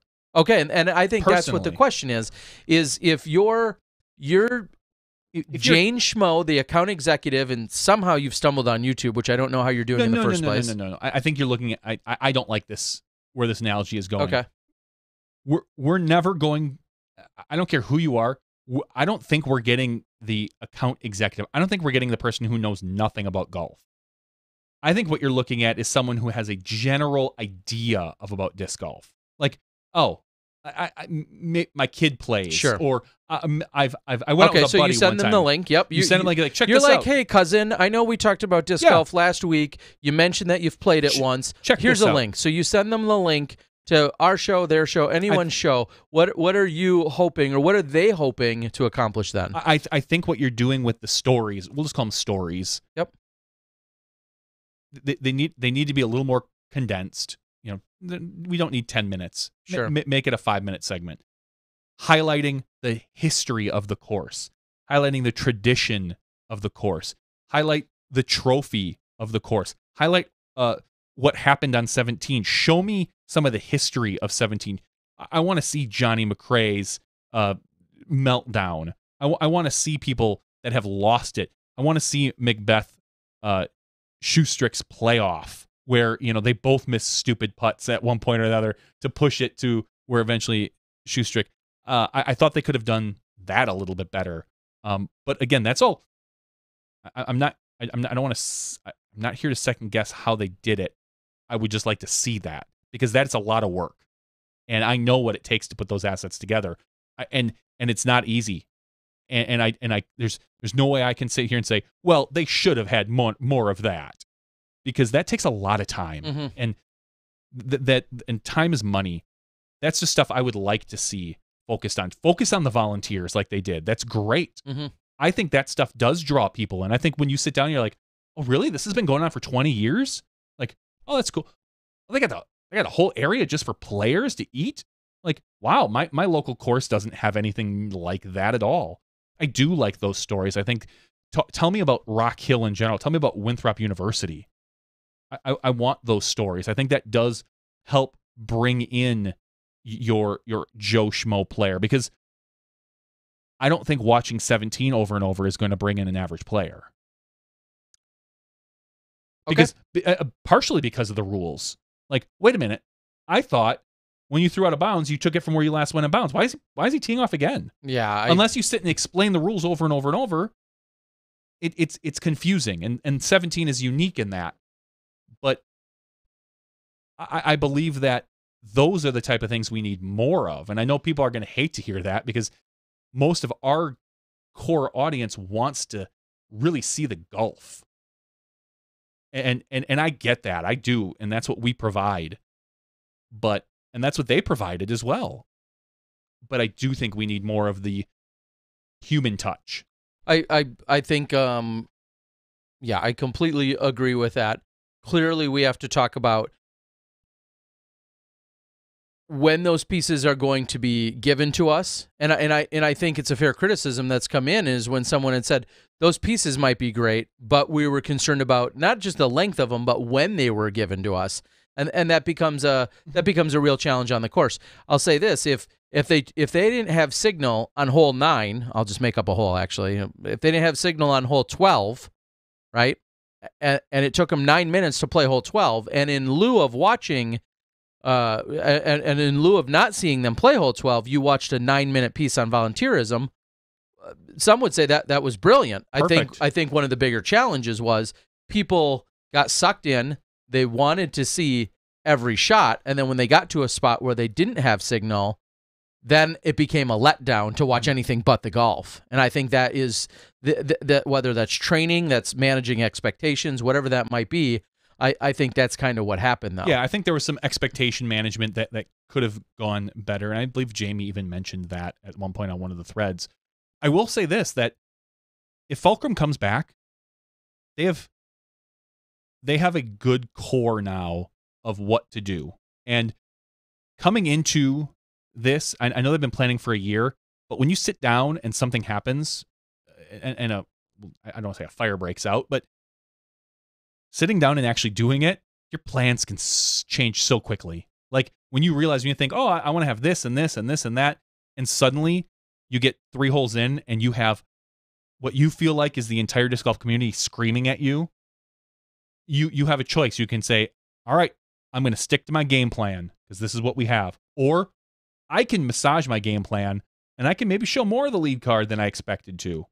Or maybe something that you thought was going to happen in the back on your back end isn't happening the way you want it. So you have to do something different and show the lead card more. I just think we were told one thing and given something slightly different than what we were told. Well, and that's how I felt. So I don't want to, again, I use the term underwhelmed and I use the term disappointed. Neither feels right. I just feel like there was an expectation set that wasn't matched. And because I was excited for the new expectation because I want to see that. I don't want to see someone try to replicate what we do. Not because I'm scared, not because I think it, but because I want to see something different. And I don't necessarily know if that's what the community wants. Well, and I think at the core of it, that's the big problem, is who are we trying to service? UC, for instance, had made it very clear throughout the last few years that the hardcore fan base that we are consistently getting, and I'll say we at SmashBoxx consistently get week in and week out when we're providing live coverage, that hardcore fan base isn't large enough for him or for them to care about or to continue, maybe to care about is a harsh term, in order for them to cater to. It's not big enough. Mm-hmm. If we had a hardcore fan base of 40,000, I think he'd feel differently. But when we're consistently getting anywhere between 2,000 and 5,000 on average every weekend, they didn't feel as if that is a large enough net that's being cast, and we're not bringing enough variety of fish at that point. I feel like this was an attempt to do that. I don't know that they didn't. I don't know that they, I almost have to disagree a little when, you talk about having. Yeah, I feel like when I read an article, like we're looking at the Ultra World over your shoulder, I feel like almost everything that they said in there is, for the most part, what happened. I don't feel like they are, they told us one thing and did another. I don't necessarily feel that at all. My only question, which is something I would have asked Jonathan tonight, is do they feel like they accomplished their goal? Because if they accomplish their goal, that to me is all that matters. Agreed. I don't know what at the end of the day, that's all that matters is did they accomplish their goal? And I don't know what the goal was because we're not privy to that. But ultimately, well, the goal is to it says right there, the goal is to reach a wider audience for disc golf, to make the coverage more accessible for fans who might not be as invested in the stories of the tournament or the sport before tuning in. They want to go, quote, they want to go beyond the endemic disc golf audience, which is already big, said Johnson, but they know that they can be even bigger. And so I guess there's what the goal said. But did they accomplish that? That's all I would love that answer, not because he owes it to us or me. No. I would just like to know, do they feel like they accomplished that? Because I don't think numbers share it all. But no, not at all. But if you read this, the particular paragraph says, there was a desire from the USDGC people to think about and explore the story of disc golf and the story of this tournament that wasn't tethered to the way that disc golf has been shown live in the past. We're not trying to show disc golf like it's been shown before. The priority is the studio show. The priority is the space that we're creating there and welcoming the viewers of the sport. That's where I feel like they, and maybe, and this is the gentleman from Fulcrum, so maybe Fulcrum's vision was a little different than USDGC. Well, it shouldn't have been. I would hope. I would hope not. But who knows? When this was a couple weeks before, I feel like they did show disc golf just like it's been shown before, just like it's always been shown, with a nice booth. Like, I kind of feel like now they had some cool things. They had the drone. Absolutely awesome. Which I thought I heard the first day they had some technical issues with it, but the second day we got to see it, and it was a very cool shot of seeing a particular hole. I know they used it right around 17. I think they used it one other place, and seeing the crowds move around. I think that's a really nice use for it. Mm-hmm. It doesn't add anything to the golf, but it's kind of like the sprinkles on top of your donut. I like donuts and I like sprinkles. Yeah, you do. So I think that's nice. It's a finishing touch. So I feel like they didn't do anything. I wanted something new. I didn't get anything new. That's how I feel. Okay. Well, it was great to see. And I hope, and let me say, I hope that this is like, oh, cool. We understand what we're doing now. Next year, we're going to come in now with these ideas and these plans, and we are going to give you something new. We're going to show you something you haven't seen, but we have this, but it took us 1 year to get our feet wet. Because like I said, they put on a successful broadcast. Mm-hmm. Absolutely. Is there a better time to say beauty is in the eye of the beholder? I guess it comes down to what a viewer's expectations were, which they tried to talk about and discuss and put out there in terms of articles leading into it, and then what they were trying to accomplish. And it's no secret, their vision versus a hardcore fan's vision did not necessarily intersect for a good portion of that. The question is, I don't know, is it fair to say what will reign supreme? What will ultimately come out the winner? Will it be the fans that have a very clear and concise and maybe even specific, maybe even narrow viewpoint of exactly what they want? Or will it be, the guys writing the checks that are maybe on a broader spectrum marketing-wise that say, here's where we think it should go? No one knows. And no one knows if this is a vision that they consider successful, that they would like to then move forward and expand upon next year. Obviously, we don't have any of those answers as well. But those are great things that would be talked. The only thing I can say about that is Hannah, who worked with the team and collaborated with them, made a tweet, I think it was Friday night or something, saying she talked to Jonathan Poole, and Jonathan had said there were some technical mistakes and issues, but he felt it was the greatest thing he had ever seen. Awesome. And so if that's their viewpoint, then it sounds like a success. And absolutely. I'm happy they got what they wanted out of it, because ultimately, as we've said before, having more entities in the live aspect is better for everybody, because we can see what they're doing, and we can take what's good, and if there's things we don't like, back off. I could tell sitting next to you at times, yelling at the screen because I know that they're having a slight technical issue, and I'm like, oh, you're doing this wrong. I know what you can do better. Sure. And you saw that I think their cameramen weren't as nearly prepared. Filming a different sport. Filming a different sport. We saw issues with it that everyone mentioned was the catch cam. That was a big thing that people on our board are talking about. Like, they felt like the catch cam wasn't always in position or wasn't there. Those are things that you can only learn. Talk to Jomez. Yeah, those things can only come with experience. They come with experience. And I think that as these guys get experience, if it's USDGC, if they expand to other events, awesome. Like, I look forward to I look forward to it. Yeah, it'll be interesting to see as they progress and move forward, and if they want to be in disc golf. You know, we haven't spoken to Fulcrum. There hasn't been necessarily a follow-up article. A friend requested one of them, and he hasn't friended back. Specifically, but that will be interested as well. They may say, you know what, this isn't our cup of tea. This isn't something we're interested in, or this was more or less than we really bargained for, or the budgets are or aren't really there. I mean, there's a lot of things, including the budget that we're, of course, not privy to in any way, shape, or form. $1 billion. But knowing that they had a substantially larger staff, we would have to assume that that comes with a substantially larger budget. Again, that's just I saw a picture, an assumption. And they had 4 guys in their booth, not in their booth, but in their trailer, like their editing trailer. bay. Yeah, I was looking. I'm like, wow. I got me and Gio. That's like together one person. Like, I'm half a person, he's half a person sometimes, and we're barely paying attention. I'm like, imagine having 2 more people. That'd be like 2 people. Yeah. It.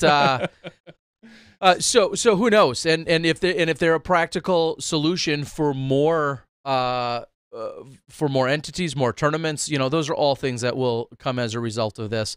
You know, knowing that they had a background and a history in being in live broadcasting is awesome. So to see them bring those skill sets and all that experience and knowledge that they have, and I think that was one thing that was confusing for some. Some people were even suggesting like, oh, well, they've never done live before. Yeah, they've never done live disc golf before. They've done tons of live, but ultimate. They've done plenty of live ultimate. So, you know, they're not exactly new kids on the block. I think. Did we look one night as to how long Fulcrum's been around? I mean, like I said, they have a staff of years. Anywhere from 6 to 8 to 12 people, and have been in the live game, you know, for a considerable time. So, it's great to see them step in and. Yep. I loved the stationary cameras. The fact that they were wired, they looked great. Like I said, the booth looked great. Having Jamie and Avery right there, like crystal clear. The quality. Jamie had mentioned something about how the camera that was set up behind hole 17 was probably the nicest camera that's ever been used in disc golf. Yeah. So that in of itself, I think some of that stuff can really be looked at and gone like, wow, like they have stepped up in certain aspects of their game. Yeah. And I hope to be able to look at that and say, okay, look how nice this is. Let's try to do something like that.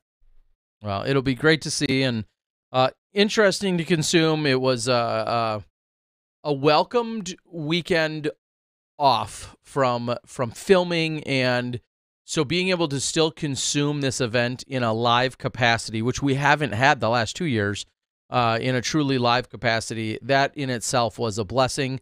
Speaking of blessings, Johnny V and I were, in fact, at a wedding. A fellow disc golfer, born and raised and grew up in Sheboygan, same area as good old Barry Schultz. So Scotty Too Hottie Bertard, one of the top-rated players you'll ever see playing in jeans. That's a nice way to put it.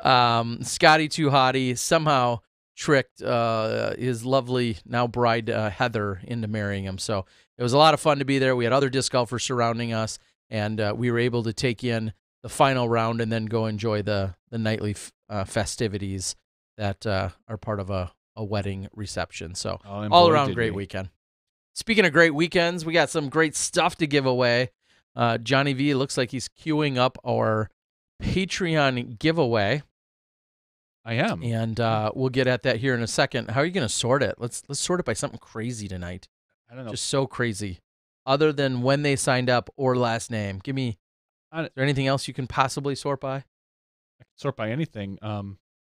Could you sort by, I mean, it would do a little math, but, you know, second letter in their first name? No, I can't do that. Well, you could. You just don't know how. Sure. All right. Well, Johnny's going to We're find sorting some it by sort. first name. Yes, I love it. Something The crazy. ingenuity, 'cause that's creativity, what's but set here up. by Johnny. I love Uh, it. Yes, of course. Lots of compliments, as rightfully deserved. Headed over to the Jomez crew. Bravo. They were out there killing it. No, I mean, they've become a staple, and they're really no surprise or shocker out there. We were giving, we pointed out, I think I first noticed it, Johnny pointed out, mentioned it. We saw Corey Merle running around on the final day. He had an umbrella in one hand. Yep. And wearing a Jomez dry fit Traitor. shirt. But I'm going to ask, did he do anything else? Or as Jonathan joked, did he just throw that shirt on so he could claim to be media for the day? Because he was right there. He was in the thick of things. And I didn't see him taking any notes on a phone. I didn't see him recording or taking any pictures. It sounds like media privileges abuse. I think he abused the privilege a little bit. I think he did. I think he took There's advantage. no floppy hat privilege. I think he took advantage of being Johnny Football and threw on a Jomez shirt. And then just thinking- ran around and was then- right there on and the then lead was card. just decided he was going to get that front row action. Wow. Good old Johnny Sometimes- Football. Sometimes it pays to be a media. Not well. No, it doesn't pay, but Somebody had said on the board, if I had to rank the quality of coverage, Jomez would be on the top of my list. Sorry, Smashbox. That's fine. yeah. We're not offended by that. That's something we very rightfully own to. And it's something actually we've beat to death throughout the last few years. There's as fair as it is, and people, it may fall on deaf ears, there's just, you can't even compare. You're talking about completely different technologies, namely, and strategies. Just everything about it is just completely different. That's the easiest way to put that. They're giving you a cake. And I'm not downgrading them or trying to make excuses. And I'm not trying to underserve them or underplay them. I'm just telling you, there's no comparison. They're giving you this delicious, awesome cake.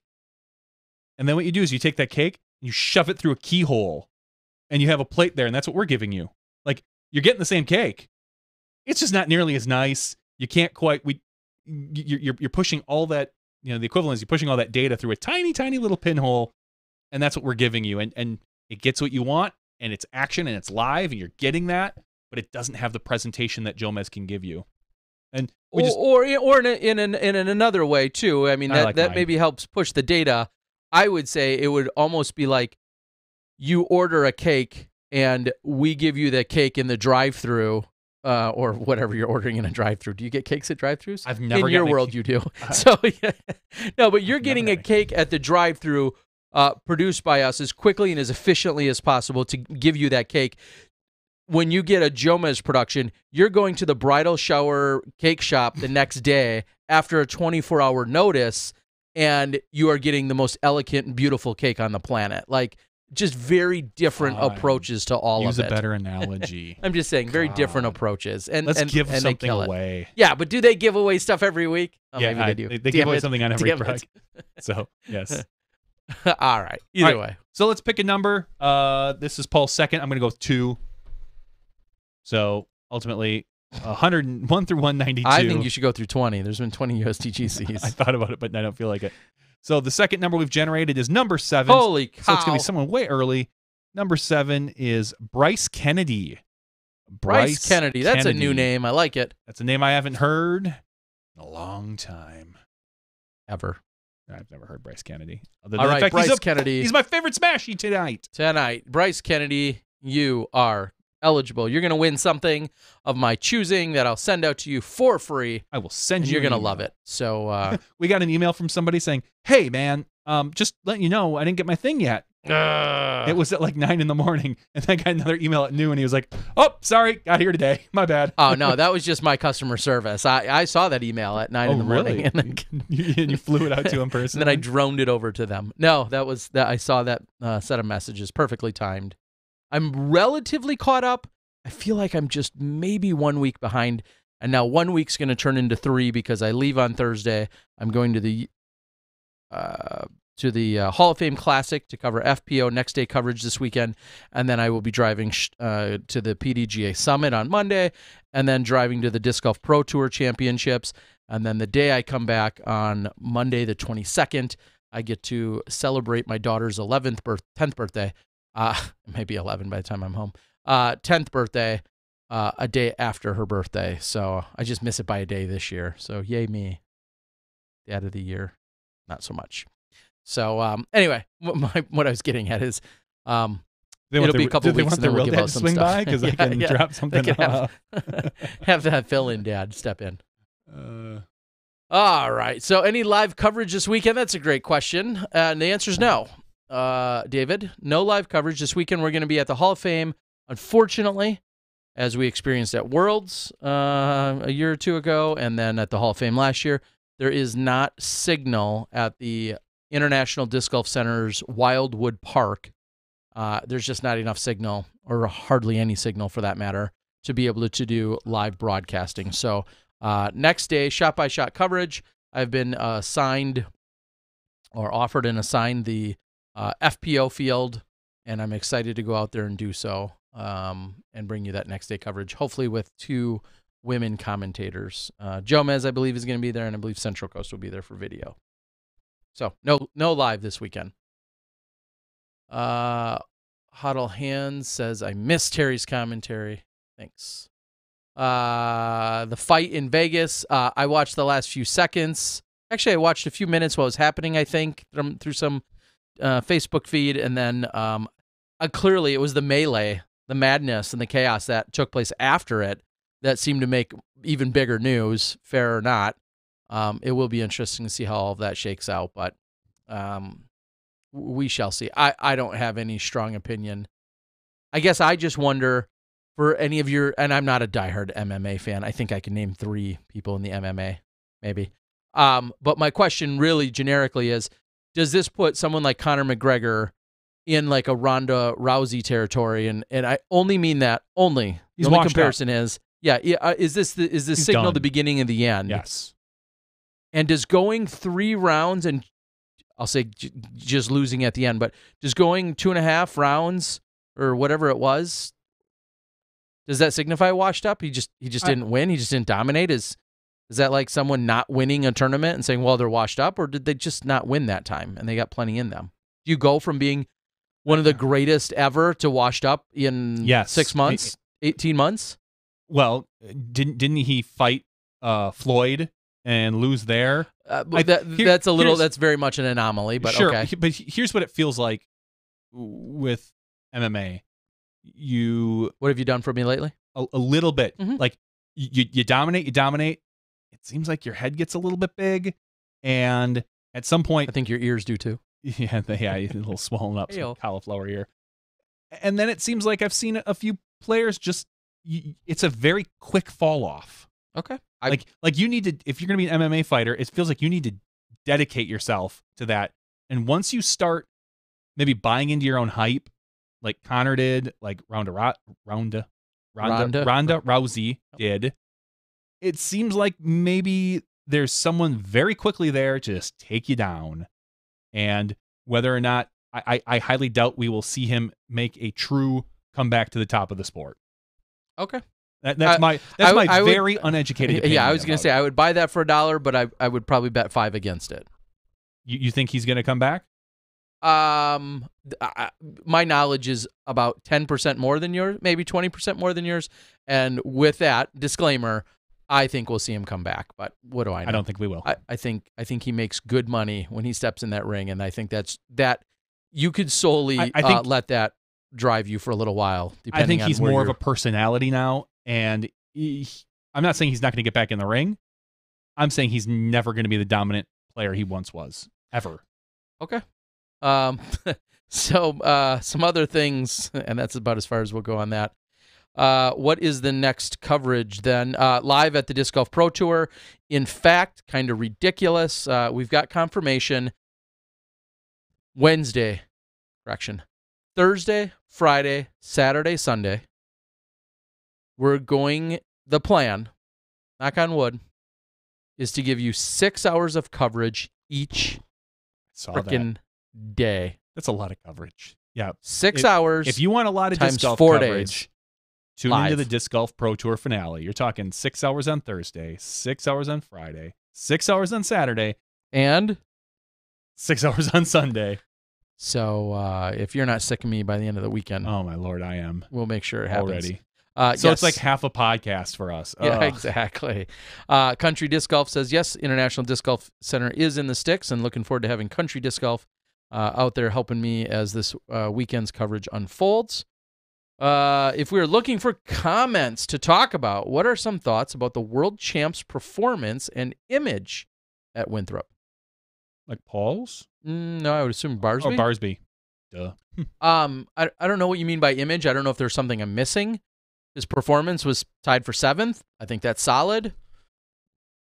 I'll say this: your performance at any event, I think it's almost thrown out the window when you get to USDGC because it's such a unique beast, and the way it can, as others would say, chew people up and spit them out. You could win 12 events and get to USDGC and take 12th. I think you could win the 12 prior weeks and get to USDGC and take 12th. And I personally, call me old, I wouldn't bat an eye. I'd be like, sounds right.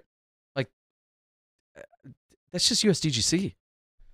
And that's that course, and those are those things. So I don't know what you mean in terms of anything specific if you're referencing Barsby. Is there a live audio stream for Smashbox? I'm listening on my commute to work, and my cell signal isn't always as good as necessary for the video stream. So Helmut Oberenberger, assuming you're not, no, our boy Gary has the same last name as you, spelled the same.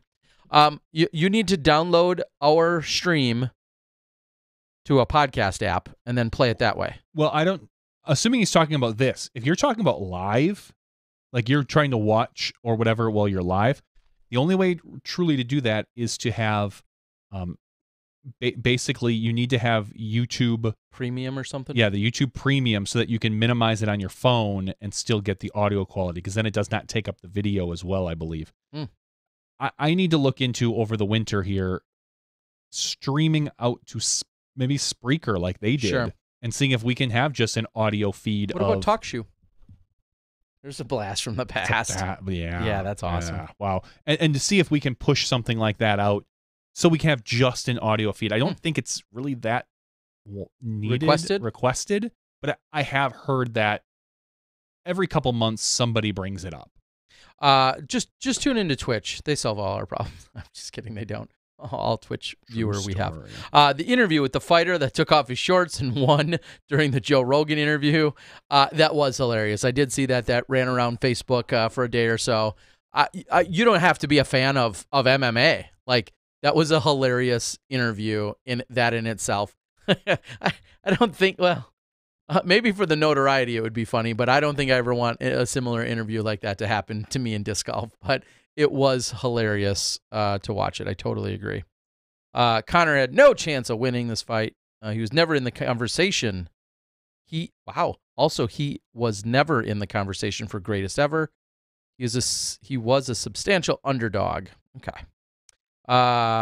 Which is more insight than both Johnny and I have combined. Oh, certainly. How much longer till Barry Schultz and Johnny are out of the 40 Masters? Barry's got what, like 4 more years? 3 or 4 in Masters. And Johnny McRae is 44?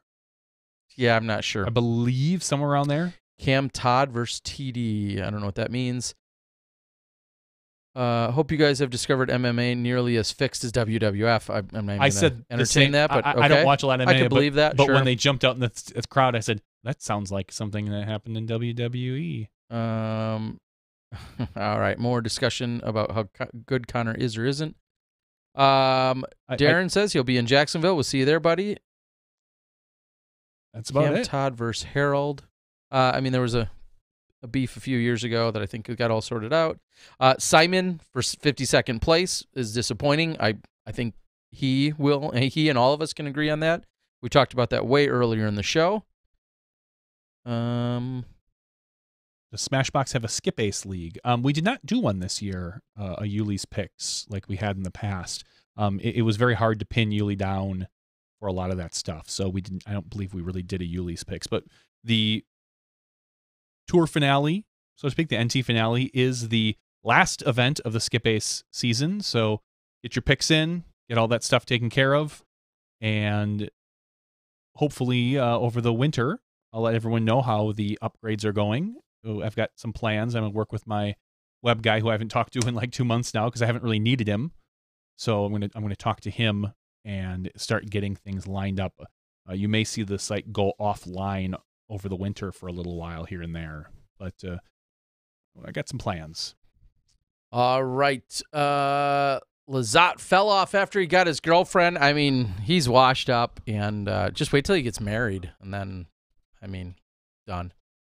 Chris Dickerson, will he win a major next year? I don't think so, only because he really. There's what others edge him out. There's it's not because he's not good. No, of course he's it's because good. others. There's enough others to still edge him out at a major. What majors can he win? I think he could. No. What I'm saying, what are the majors? Oh, Worlds and USDGC. I'd have to click on that nifty PDGA thing we talked about last week. Because schedule being as far as I know, he doesn't usually go overseas. That's very true. So that takes one out. Now that might change next year if he does go overseas. But if you ask me next year if he wins Worlds or USDGC, I'm going to say no. Not that he can't. It's just that we have so many players that to bet on him versus anyone else in the field is a silly bet. Okay. Yeah. Good question. Yeah, as to what the other majors are. I don't know. I think we only have 3 next year again. I think it's European, it's USDGC, and Worlds. Well, funny enough, I was actually sent the schedule today in a very searchable format. So give me 2 more seconds, and I will actually just look it up myself. David Kovalak says, Black Mirror is awesome. It is a very good series. I've been watching a lot of The Good Place. I quite enjoy that. I need to catch up on Man in the High Castle, new season, so digging that. I need to start watching that. I'm trying to think if there's anything else I've been really... Everything's starting to come back. We're into September now, October. We've got all these new series starting to debut. That's really kind of about it as far as what I've been watching. All right, I'm going to quickly look at the majors of which he would even be eligible. Obviously, National Collegiates he wouldn't be, or AM Worlds. I only see Worlds and USDGC on here at the moment. Am I European Open, July 18th through the 21st in Finland. Oh, and interesting note to that, the President's Cup. Well, that's not a major. No, but the President's Cup is going on next year. Oh, okay. Interestingly enough, we talked to Steve Dodge. He had a little bit of a foreshadowing, maybe we'll call it. The one significant conflict that was talked about last week when we talked about the schedule is that the European Open was the same weekend as the Idlewild Open. It was announced today that the Idlewild Open is moving dates. It's being backed up a week. It will no longer conflict. And so in terms of major events going on, we're not going to see that conflict next year.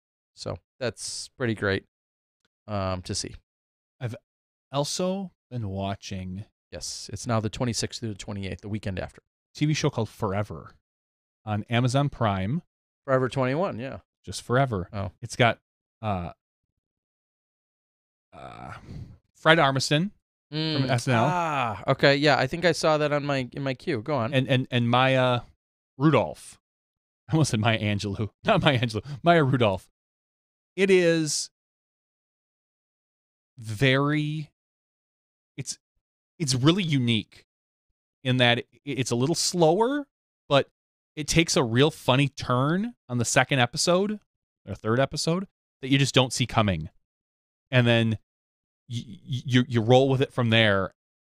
And I'm really enjoying it. I got 2 episodes left in the season. So my wife and I have been watching that together. And there's a couple chuckles, but it's a little bit more of a it's not nearly as laugh out loud funny as you'd expect from them.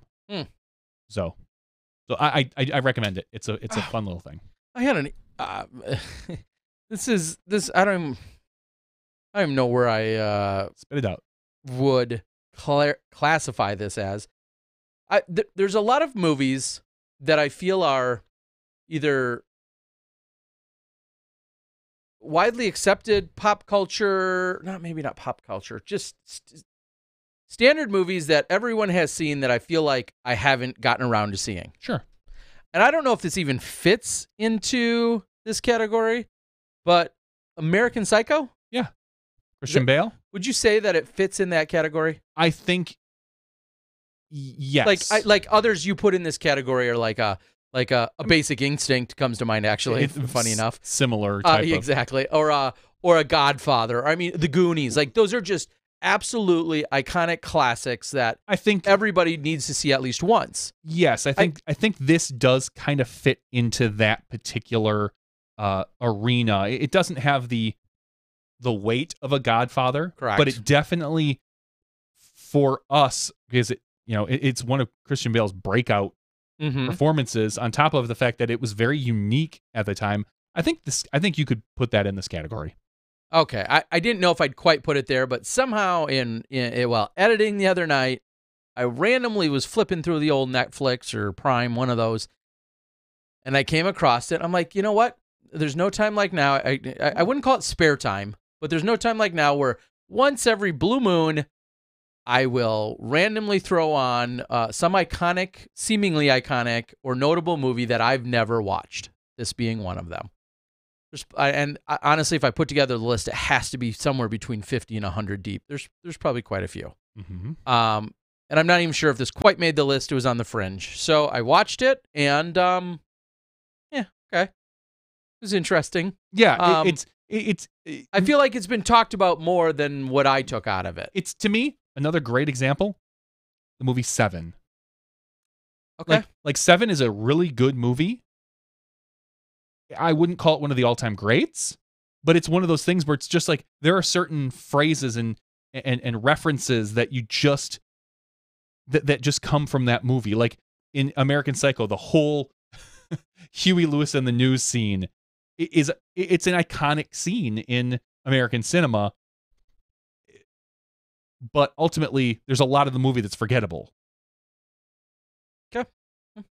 I really, it's funny, I didn't really have much to go on after the fact that I mentioned it, but that's kind of a long-term, very, very low-key, I don't even want to call it a bucket list or a must-watch list. It's just something where I was like, normally I would flip on some kind of a comedy special to let play in the background while I'm doing something like this, and this time I decided to flip that on, and so I consumed it. Now, also, the real takeaway, the tie here is, this is Paige Bjerkes's heartthrob. Yeah, Christian Bale. I believe that. I've heard that referenced. It makes me think twice about her heartthrob when she's this a is little the largest, young, though. This came out in the year 2000. Yeah. Paige is 21. 20. She was 3 when this came out. So I don't think that's necessarily the tie. I mean, she is probably you more could of a have thought fan Lonnie Anderson was good looking at one point. True story. That was a pretty funny reference. That's a good pull. I get she's it. Probably more along the lines of the Christian Bale Batman is probably is probably what she's. I don't know. He didn't win my heart over with this movie, though. Let me tell you that. So you wouldn't date him? Real nice fella. Real nice fella. Real nice fella. No. Anyway, that was pretty random. American Beauty. No, that was a great movie that I have seen, and that's, I think, another one along these lines. Like, sure, it is a great movie. It's a good movie. I've heard really good things about A Star Is Born, but I haven't seen it yet, and I doubt I will unless it shows up on Netflix at some point. It's not a movie where I'm going to go to the theater and make a point of it. For me, movies these days have to be either kids' movies, sadly, or big blockbusters where I think, oh my God, I really want to see that in the theater for the experience. DTX experience. Yeah, whatever is going to shake me. Awesome, giant visuals, things like that. But, in today's day and age, if Good Will Hunting came out today, I probably wouldn't see it in a theater. Sure. Just because by today's standards. By today's standards. When I was in college, I went to our tiny little downer theater, which was microscopic, or the Oriental, and we saw it there, and things like that. I'm not at that point anymore. Very rarely will I go see a movie. I remember crap, I had it and then it's gone. The more recent car chase movie. Oh, rest in peace, Paul Walker. Fast and Furious 22. No, none of those. Fast and Furious 21? No, not. No, the one where the kid always is wearing headphones and the music is playing. I want to say it's called Chase, but that's not what it's called. It's something else. The board will help me out here real quick. Oh, Look Who's Talking? No, I did see that in the theater as a kid, though. You would. You love Tom Selleck. Was that him? No. Oh, that's Three Men and a Baby. Same shit. Come on. It's not. Which I don't think I've ever seen. So the funny part about Look Who's Talking is there's the one iconic joke in that where the baby, they show the very large chest and he goes, ooh, lunch. Yep. The theater I was in, and we were probably 13 when that came out. Now I want to look. Yeah. It cut out for whatever reason. The movie stopped. And when it spun back up, it had missed like 5 minutes of the movie. And that was the 5 minutes we missed. Oh my gosh. And I remember thinking as a kid, like, even then I was like, oh, I missed like what everybody has been talking about. And, wow. That's what happens. Baby Driver. Thank you. Yeah. It was not horrible. I enjoyed Baby Driver. I really Look Who's Talking for the win, 1989. Ooh, so we would have been 11-ish. 11-ish. Okay. Anyway. All right, that's a random That's a random side jag. Yeah, total tangent.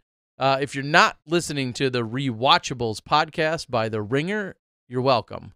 You now have so many great hours of podcasts to listen to. Okay. Give us a quick synopsis or overview. Based on the title, I'm guessing it's the rewatchable, like going back to watch movies. old TV shows and movies, my guess. Okay. Sounds good. Try to take a random guess. Also, podcast The Ringer is doing about Halloween. The movie is incredible. It's an 8-part series about the original Halloween movie. Quick couple shout out. Mars, thank you for all the help you've been providing. And also a shout out to Andy. I saw she was all dressed up at little cosplay action. Was something going on in New York, probably Comic-Con? Is that always in California? Or who? Andy, she had done catch camera at the U.S. Women's with me. Oh. And I saw her, she did. New York Comic-Con might be going on right now. Okay, I don't know. She had posted that she was 3 different characters on 3 different days. So here you go. Friday Westworld cosplay. I don't know. And she's dressed up as 3 people that I don't even know. So this would be it shows how much I know. Oh wow, yeah. There's a lot here. There's a lot of particular movies. Like just clearly, like have you ever seen Dazed and Confused? I want to say you probably have. You know not. what? I don't know that I've watched it through and through. That should probably be on my list, I would assume. I watched it. True Romance. I've seen bits and pieces, never seen the whole thing. Rounders yeah, classic. that I've seen. Taken. I've never seen Taken. That one I have seen. I have no interest in seeing it. I've seen Mad Max Fury Road. You have not. I've never seen Wedding Crashers. That shocks a lot of people. Sure. It's one of those ones to me, it's like, I think I've heard all the jokes. It's kind of like Anchorman. I've never seen it, yeah, but I think I've heard every joke from that movie. Yep.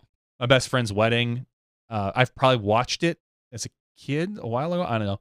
Die Hard. That's a great movie. I've never seen Die Hard. Really? I'm gonna tell you. I don't even want to admit my list because I think so many people would be both shocked and mildly disgusted about some truly iconic movies that I've never watched. I definitely put Die Hard on that list. I think I've seen almost every movie from 1985 to 1992 because as a kid, almost every weekend we'd go to the local Blockbuster, rent whatever the newest releases were, and watch them as a family. You know, and I think. Well, yeah, Halloween saves or Ernest Saves Christmas. Saw it in the theater. Yeah, of course you did. I saw Home Alone in the theater too. Mission Impossible. I saw the original. Midnight Run. I've seen it. Step Brothers. Never saw it. I think, and I know this will also sound funny. I think at one point I either fell asleep or completely lost interest in Step Brothers, and I know there's plenty of jokes, plenty of things taken from it throughout the years. I would have assumed I would have liked it. I remember I did not finish it. Yeah. I've seen Jaws. I've seen Devil Wears Prada. Forrest Gump, of course. Jurassic Park, yes. Ocean's 11, yes. Training Day, yes. I've never seen Social Network of all movies either. Interestingly enough, I have not, although I do want to see it. I saw like Circle Red or some other one that was done. That was kind of... I've seen The Princess Bride All right, anyway. million times. So yeah, there's a whole bunch on here that you could just go through and be like, oh my God, I can't believe I haven't seen that. Yeah, there's plenty. So, all right, I think we're able to call this. It's been a lot of fun, especially when we're randomly talking about movies we have or haven't seen. Lots of things coming up in the next few weeks, as you guys already know. Plenty of golf. International Disc Golf Center. We're also going to be, welcoming 3 new people into the Hall of Fame. I'll be excited to watch that unfold, and I think I'm going to record it, put that out in a separate video at some point after the weekend comes and goes. Pro Tour, and then I think I actually go check out the Phoenix Ladies Open, and we just keep rolling right in to the end of October and November, so looking forward to all of it. Back in Wisconsin with the Averys. Stephen Avery and I think they have another series coming out, right? They do, Making a Murderer. All right, guys, it's been fun. We want to, as always, thank Jen and Paul, who are in our regular show. We want to thank all our Smashies who tune in, all of our super chatters out there this fine evening. We appreciate it. Congrats. Was it Bryce who I saw win on the our giveaway thing that we do, our Patreon giveaway? Congratulations. Make sure you please email us back so we for sure have your correct shipping address, Bryce Kennedy, and we'll make sure to get something sent out to you. So for Johnny V, Terry Miller, the disc golf guy, this has been 216's after show. Lots of random talk, lots of movies, lots of podcasts. Get out there, enjoy something. We'll see you next week when you step inside the Smash Box.